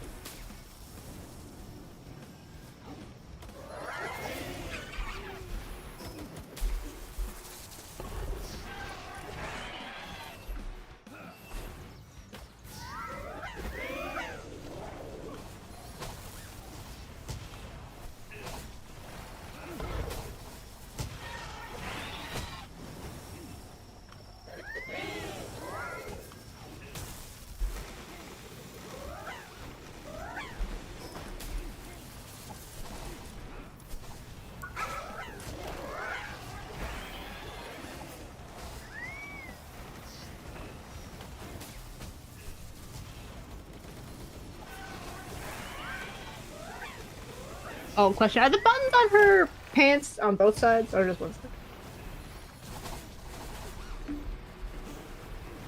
That's like one side of them. Okay, I need to erase it off the other side, because they're not supposed to be there. Oh, I see. Yeah, no, just on the one side.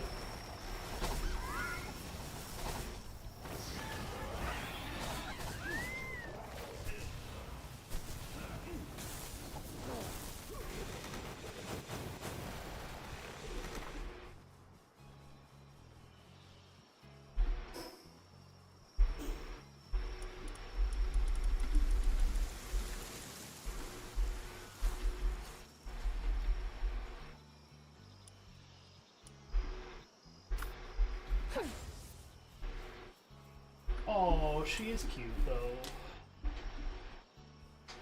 What's she? What her skills? Oh, garbage. Oh, she can't. No. I meant like work skills. Work level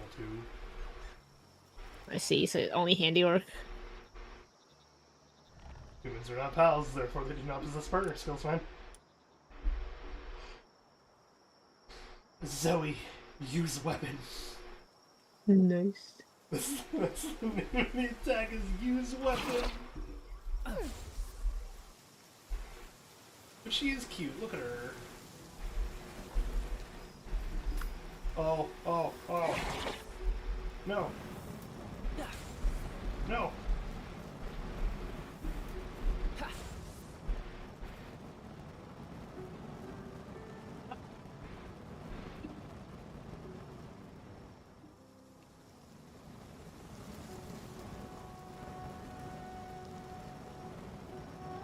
This is what happens when you build your base out of wood. You wanna go grab the material to build the base? Go for it, man.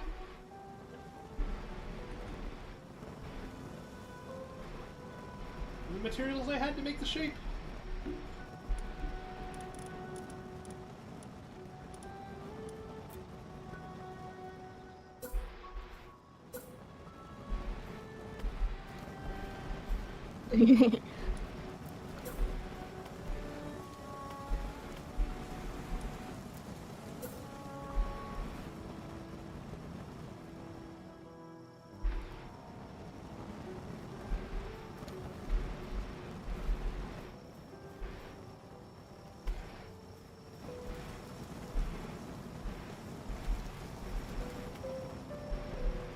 You just replace it? Or are you just waiting for it to break and then replacing it? I don't know if I can just replace it. It's not letting me replace, like...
Where's the ranch?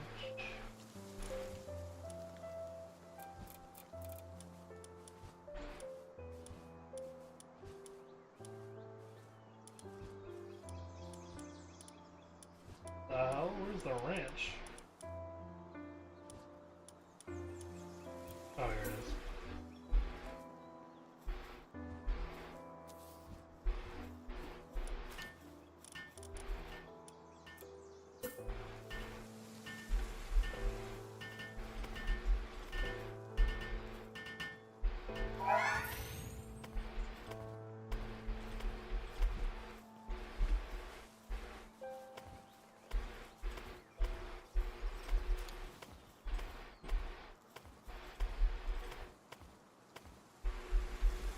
We're using the green checkmark, or are we using the like little spooky haunted thingy that you would have me draw?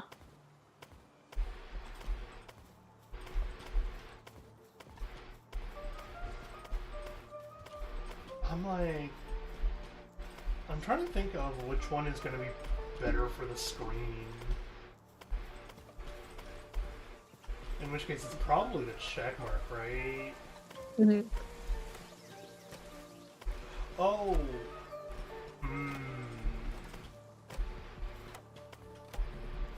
The little spooky thing doesn't have to go unused, though. So, what I'm thinking is, if I alter it, I could alter it so that that checkmark state is technically always there. Mm-hmm. And then what I do is I replace the checkmark, or X default, with the little spooky thing. So that there's 3 states of it being on the monitor, right? There's the spooky thing, meaning it's been tagged, it's on the screen. And checkmark or X, yes or no.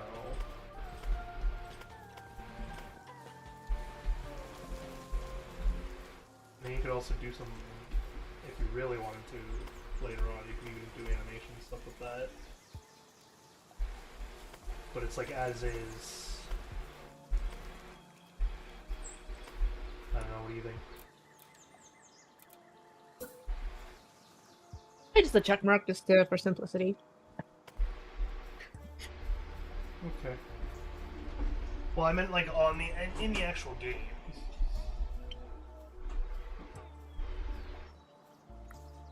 So in the game, when you tag something right now, it doesn't show that checkmark thing on the bottom, right? The checker X is hidden until you hit the button. Mm-hmm. I'm saying it's the checkmark part is still hidden until you hit the button. Yeah. But instead, you replace the hidden part, like the invisibleness, with the little spooky outline to show you that yeah, there is something tagged in that slot. When you have like the 5 tags, it's like, oh, you have the 3 little ghosties underneath, and then the ghosties change to be either a yes or a no. Oh, like I guess if it's during the like processing, yeah, that's fine.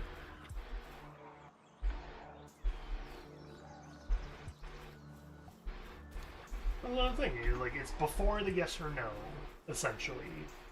If something is tagged, it has a ghost. Has a ghost mark. Yeah. Okay. I'm gonna finish this panel and then be done for today. Come look at Zoe. Nice, cat girl. Like a clown cat girl too. No. She's got that frilly circus aesthetic going on. Circus, witch, clown, cat girl.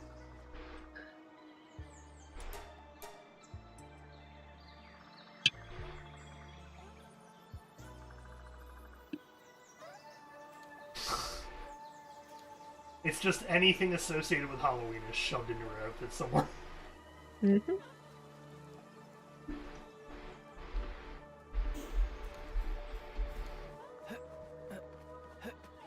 Okay, I go get my treasure and then I'm calling it for my own stream.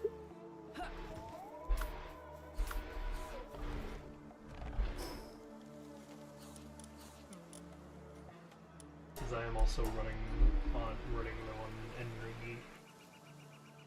You eat dinner? I did. What'd you have for dinner? I had a sloppy Joe. A single one? Technically 2. Okay. So like 1 is not enough. Huh? I was gonna say 1 would not be enough for a whole meal. Well, it was 3 slices of bread. Uh-huh.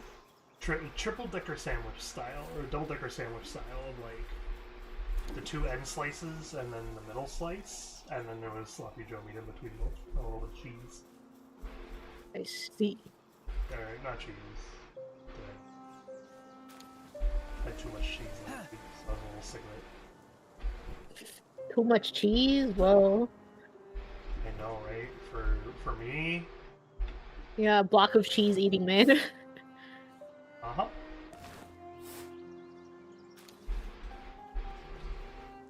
What are you gonna eat when you're here? Are you gonna just make yourself pasta all the time, or like what? I don't know yet. Might pick up some more Costco meals. Mm. Uh-huh. I don't know, Oh, I'm like... one of the really big easy ones, if you want to make me really happy too, is like I could go several weeks just eating different types of pizza from Costco for lunch, and they're cheap. Is the thing. Costco pizza is not that cheap.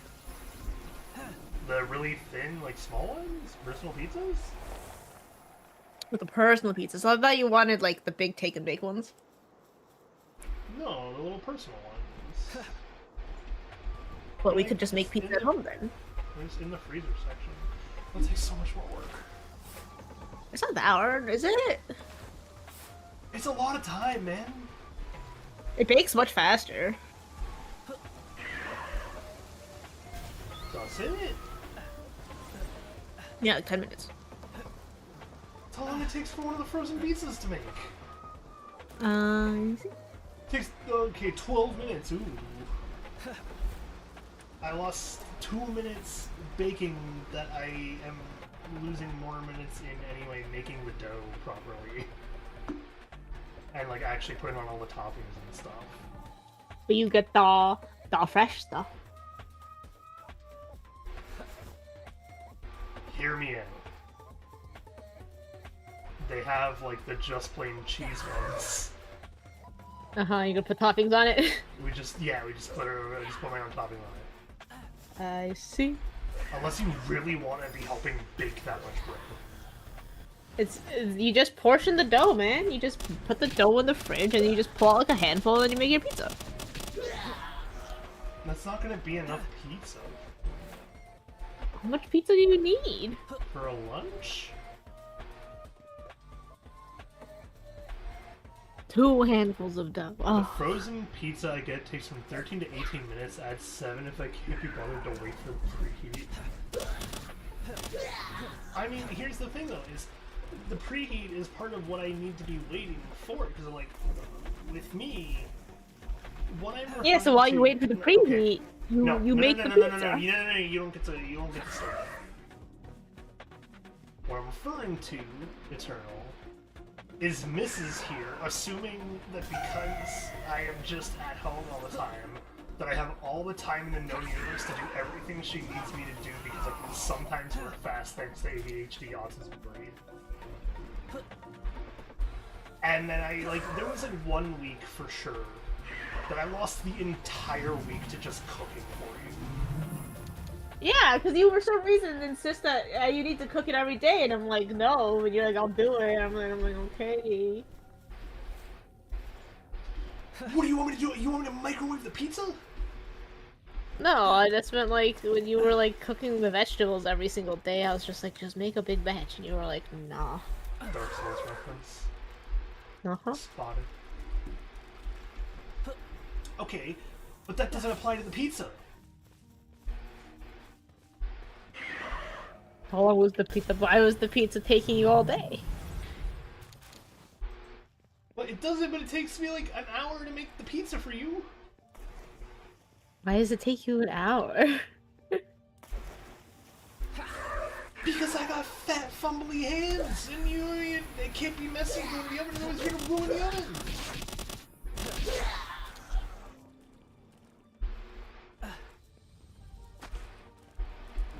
And then sometimes you're like, oh, that's too much on this spot. So I'm like, okay, I gotta make sure there's exactly enough of these over here.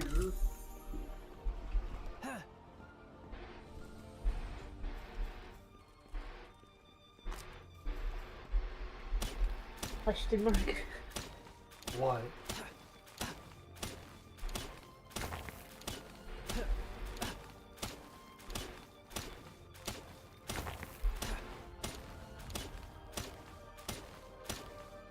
Confused. At what? Did I say your topping distribution was bad or something? Yes! I see. Every time.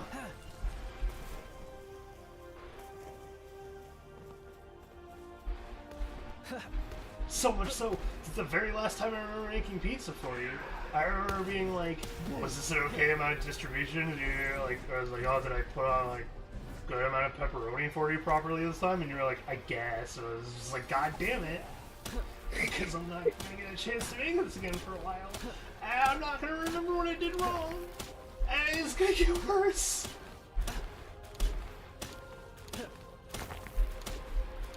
I see.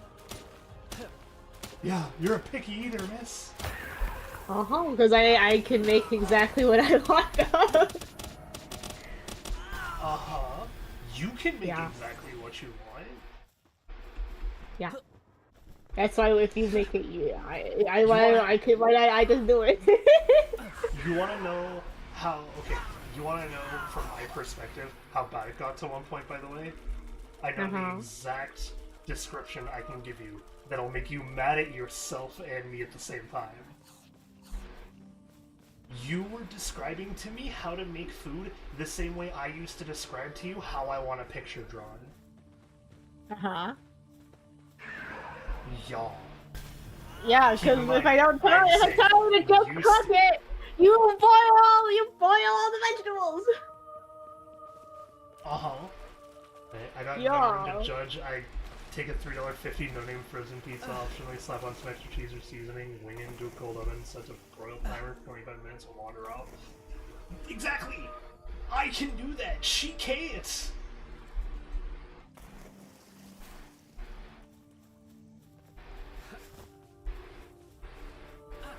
You know what I'm gonna do? I'm gonna make you a wrap at some point. A wrap? Yeah. Okay. I'm gonna take some breaded, like Costco breaded chicken, basic breaded chicken, add my seasonings, cook it in the oven, whatever. Maybe not even breaded chicken, just chicken. Add my seasonings, cook it in the pan. Add on my spring mix, a little bit of shredded cheese, and I'm just gonna show you what takes me like 2 minutes to make. And you'll be like, oh, see, you can't do this with pizza? And I'll be like, no. Because you didn't know how much of what I put into there.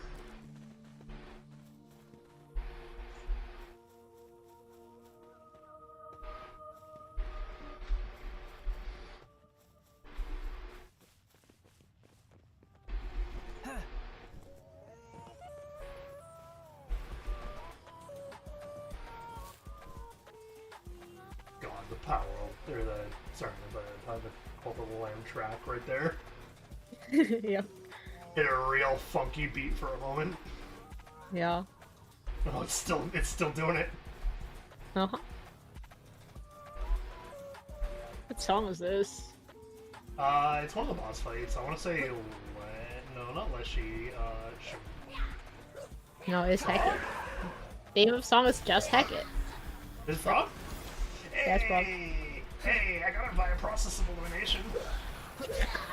Can't be this one. It must be that one.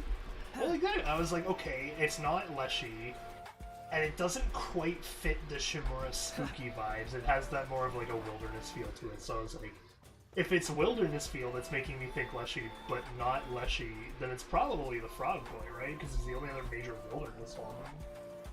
Mm-hmm. I got it. I know my music.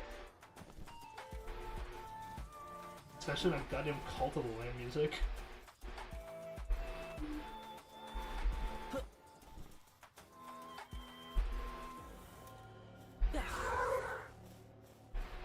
Dead. Hmm? Oh, the Cult of the Lamb music actually ends with the gong of like someone dying. You beat him. Here. Yeah, so I'm like, oh, he's dead.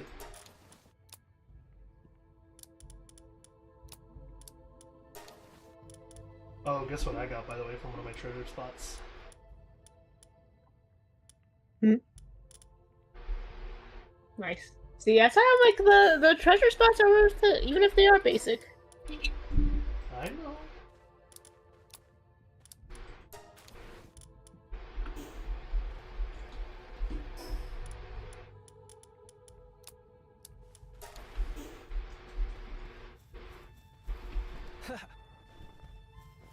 The only part of instructions I reliably follow being remove pizza from packaging. Yep. Listen, man, when you give someone something pre-cooked, everyone's a chef. See, I value my health. Is that bad for your health? Pizza every day? Oh, I was referring to how you cook it, man. No. No? Well, the oven is kind of like, you gotta bake a pizza. It's like kind of the only way to do it. Okay, so then how is that you value your health? No, but the fact that you want to like just eat like nothing but pre-made pizza. I'm not saying nothing but. I said I could do it for like a week at most, if it's just lunch.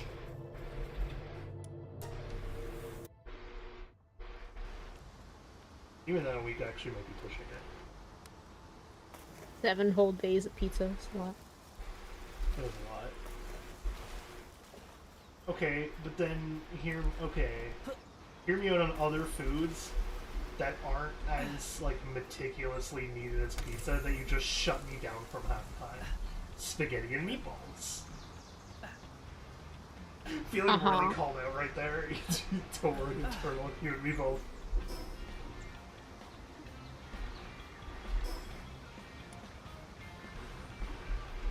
We made spaghetti and meatballs. We made it. Once! For one dinner! It's because I don't eat ground beef like you do. It's a good source of protein. Chicken. Then I'll make you a chicken wrap. You can't just make like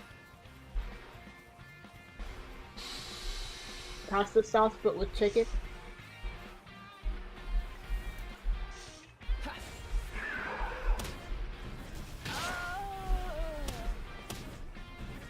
No, because then you complain about every single aspect of the goddamn chicken.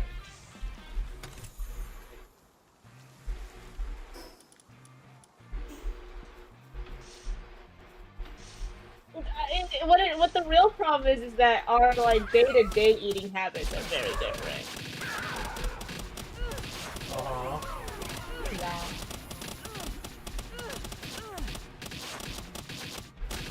So how fix? You learn. Learn what? Here's my core issue. If you want, I want you to help me fix this issue. So here's the core issue. How do I make you decent food that we can both eat without taking out 4 days of my week from productivity? You make the big batch. Of what? How many different things do I make a big batch of? You can do like oven roasted vegetable and whatever meat. What? How many, I say? How many? Wait. What? You said I do one big batch of the food. Yeah. Of how many different food? Because it's not gonna be just one. You're gonna be like, oh, I had that for lunch. I wanted you to make something different for dinner.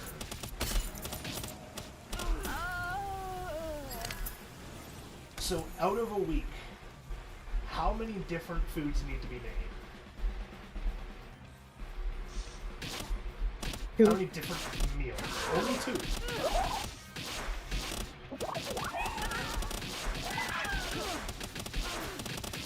So okay, I think the difference is that like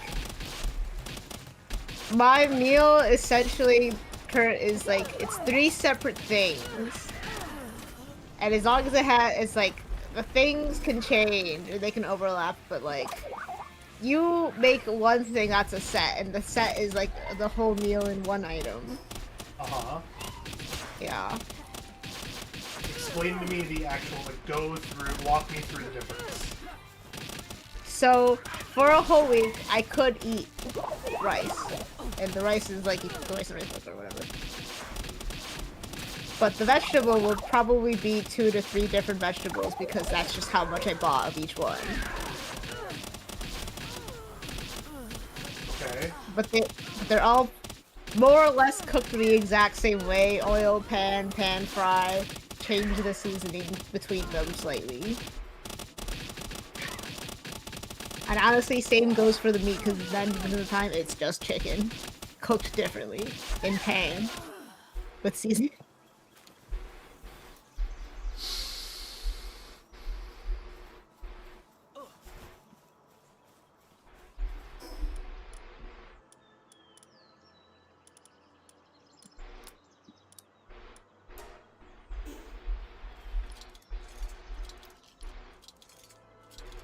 I very rarely make a single thing and am like, that's the entire meal. Like, if I make pasta, I still make a vegetable to go with it.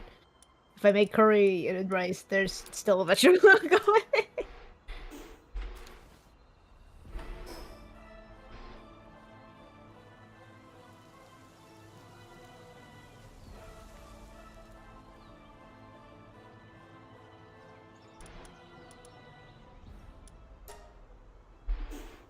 Yeah.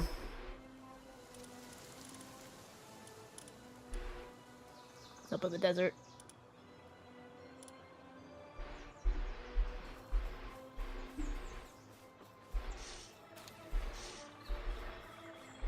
Do you want me to, like, prep the ingredients for you or something? Like...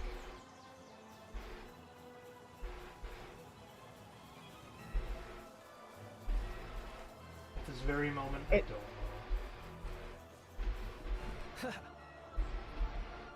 Because last time you told me to make food, you would be like, just make chicken, rice, and these vegetables. Yeah. I make that, and 2 days later you're like, okay, now just make this. And I'm asking how to shorten all that, and you're saying cook it all at once.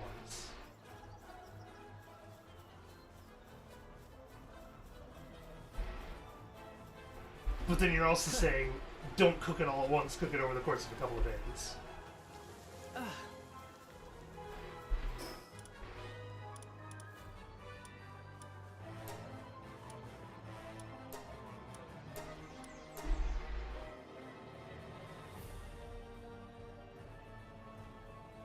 Pizza every day is close as I get to a balanced diet. I get yelled at a lot.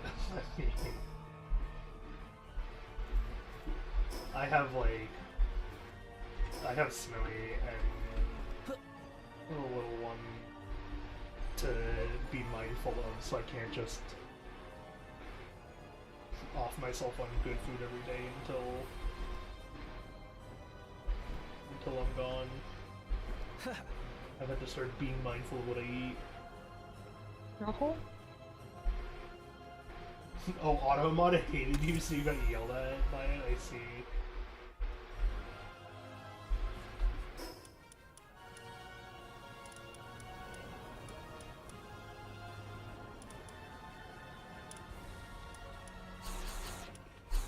I don't know how to solve. We will figure it out when you are here and have to cook.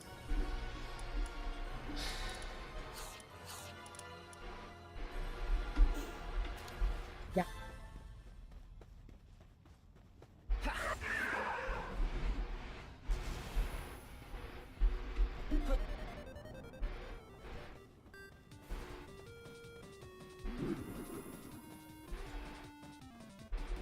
Would calling myself Mr. 400 pounds be more acceptable, Autobot?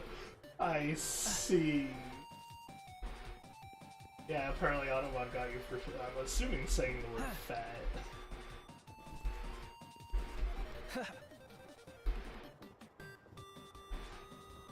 Who's Kirby? Bro, this is back to the end is nigh. Oh, end is nigh. You say back to, actually. I don't think you've said end is nigh so far today. At the very beginning, when you were confused by the song, it was at the end is 9. Now you're confused by another song, and it's once again the end is 9. I think. Uh-huh. Have I must have watched The End is Nigh at some point. It's the blob platformer from the Super Meat Boy guy. Oh, that's probably why it also sounds extremely familiar music-wise. You just gave me the missing ingredient to The End is Nigh, man. I see. It's done by the Super Meat Boy guy? Pretty sure. Like You mean the Edward dude something. Yeah, you mean the dude who like writes all of his own music and made probably one of the most iconic hardcore platformers Uh-huh. of all time? Yep. I would even say I would actually go as far as to say probably the most iconic platformer of all time. More than Mario? Hardcore. Oh, hardcore, yeah, that's true. I missed the word hardcore in that sentence, but the most iconic hardcore platformer of all time would absolutely be Meat Boy. I see. Everyone played it because it was a flash game, right? You didn't need to buy it. It was a free flash game. You could just play it. And that means I actually probably have played The End is Nigh because I own his collection, the basement one. Hmm. Is that what it's called? Basement collection or something? Hmm.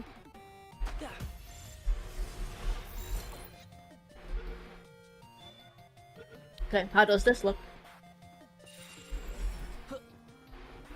If you could see it, I'm giving the same pose she is. Nice.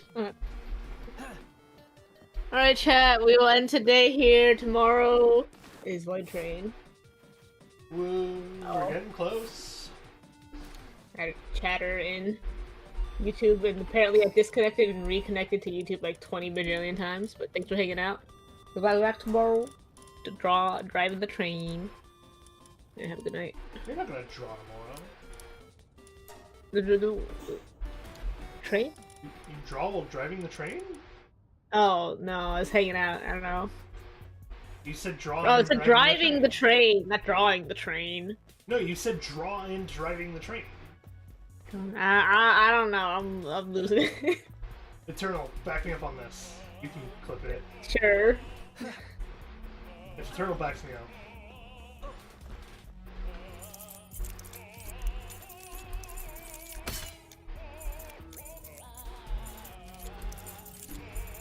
At most, I would give you it was probably slurred, and you were like, you went to say draw, but then changed to driving the train. Uh-huh. Been playing GTA, so you kind of missed the wording. I mean, damn.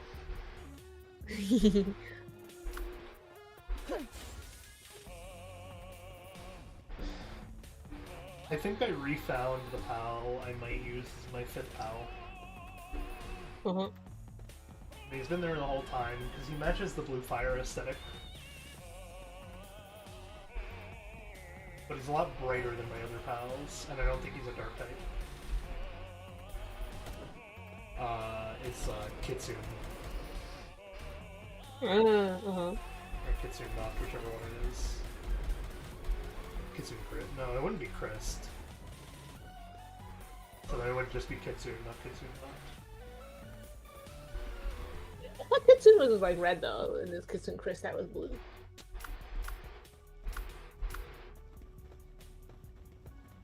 I guess I'll find out. Uh-huh. I'll head back to the base, put everything away, and then go get this last treasure map, because it's the last one I had on me, I think. Yeah, but this one's purple, so I want to go get it. I got an attack from the last one.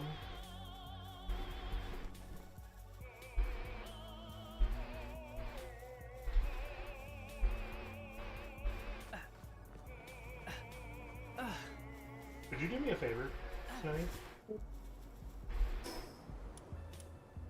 Since you're like closed and turning off your stream and everything, can you search up the Basement collection on Steam? Yep. I don't know if it's still around.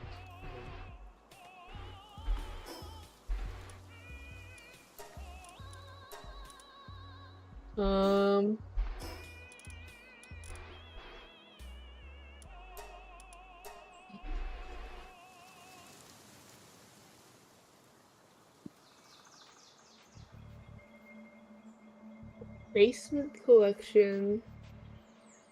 Yeah, for $4. Damn cheap. That's the one that has like Super Meat Boy and all of his other games in it, isn't it? It has Ether, Time, Cog, Spewer, Meat Boy, Grey Matter Coil, and Triachnid. That doesn't sound correct then. Oh. It's Edward McMillan. Edmund McMillan. Oh, it is McMillan? It's by them, it's their games, but End is not as very new. Relative to all their other games. How new is End is not? It's like the 2017. Oh, it's not as new as I was. No, but it's much newer than say Meat Boy, you know? And Binding of Isaac. Is it Meat Boy like 2006? Something like that, man. Whoa, what is this one from? This is Persona. We did not hear this song. It says no more what ifs, so I don't know. We really heard it one time and forgot about it. It might be just a credit scene then. Maybe. The No More What Ifs title kind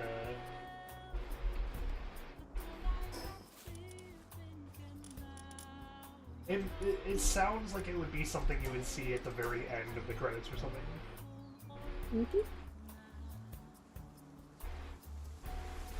Alright, I got my treasure map. Let's see what we got. Oh my god. It's snowing. Nice. I also got applied kindling technique. Nice. You want it for your Ignis boy? Could be. You want to put yours? I would have put it on a sensor, but Maybe. I've been good for either. no, I will give it to you. But then I might keep the fruit. Did I just see an enhanced ice technique book? Cooling? Yeah, I think I found one at some point. I see.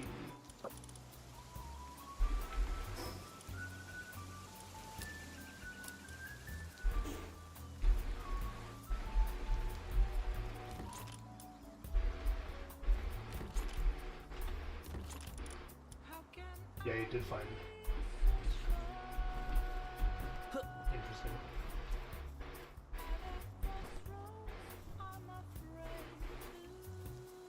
Alright, let me put back in that B guard. Okay, and then the other thing to check.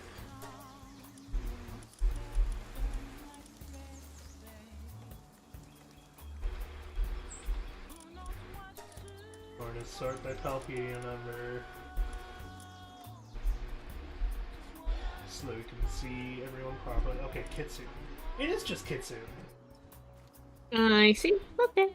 So if that's the case, that means any red one would be Kitsune Ignis. Yeah. Which is wild to think, but pretty funny. What? It's like, they are a potential secondary pal. Mm-hmm. They got the very big blue file. Oh, they got some really pretty blue paws and stuff like that, too. This one has no skills whatsoever, so it's prime for breeding into a traded setup. I just got a shop order. I look over, it's just all Larry. All my Larry stuff.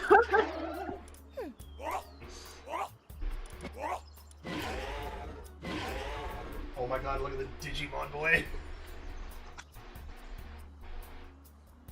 Huh? Look at this Digimon. It do be Digimon. Digimon. Okay, this is also Call to the Land. Let me see if I can get the track right. Oh.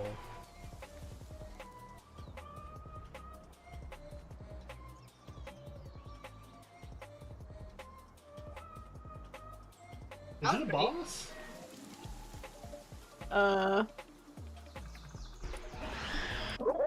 Who'd you say? I just asked if it is a boss. Yeah, it's a boss. Okay. Oh, this is, Calamar. Aquadeep. No. No, it's Shimura? Shimura Punish. Oh, it's her alternate form. Uh-huh. Calamar has the same upbeat, like, fast-paced thing though, because of his fucking fast anchor attack. Mm-hmm. Yeah, damn.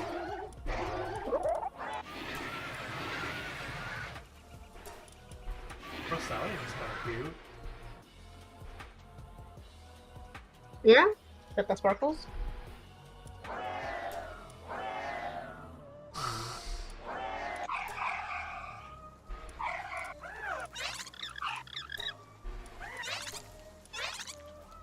You gonna give your Gumas this? I did. He already has it.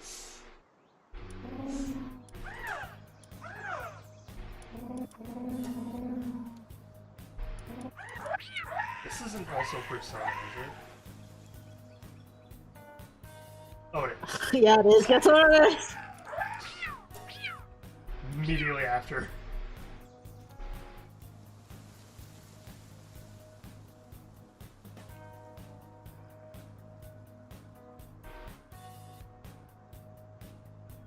You said guess where it is? Yeah. Why? Is it not just Mementos? It's Memento's higher area. Upper area. Well, like, man, it's just Mementos still though.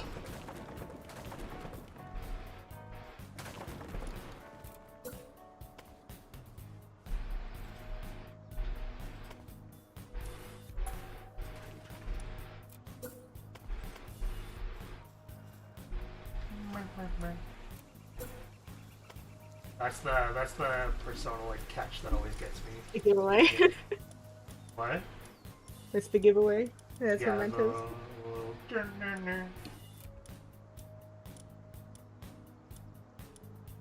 That's like the one chord they use in every Mementos song.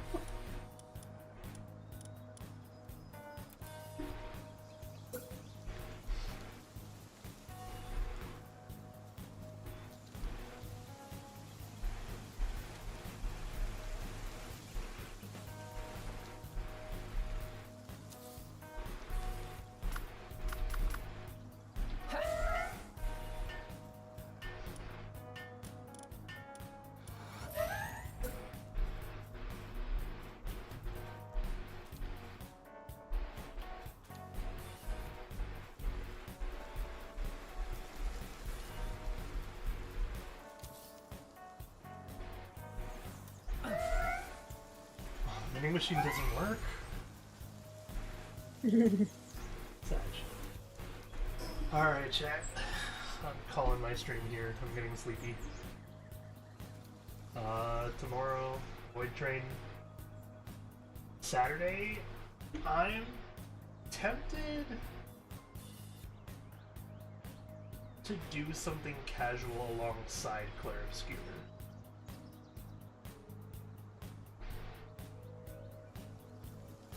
But if I do, it wouldn't be any, like, actual story. Just be, like, Dead Polly. Mm-hmm. We'll see. I kind of like not streaming on Saturdays and letting Snow take the reins.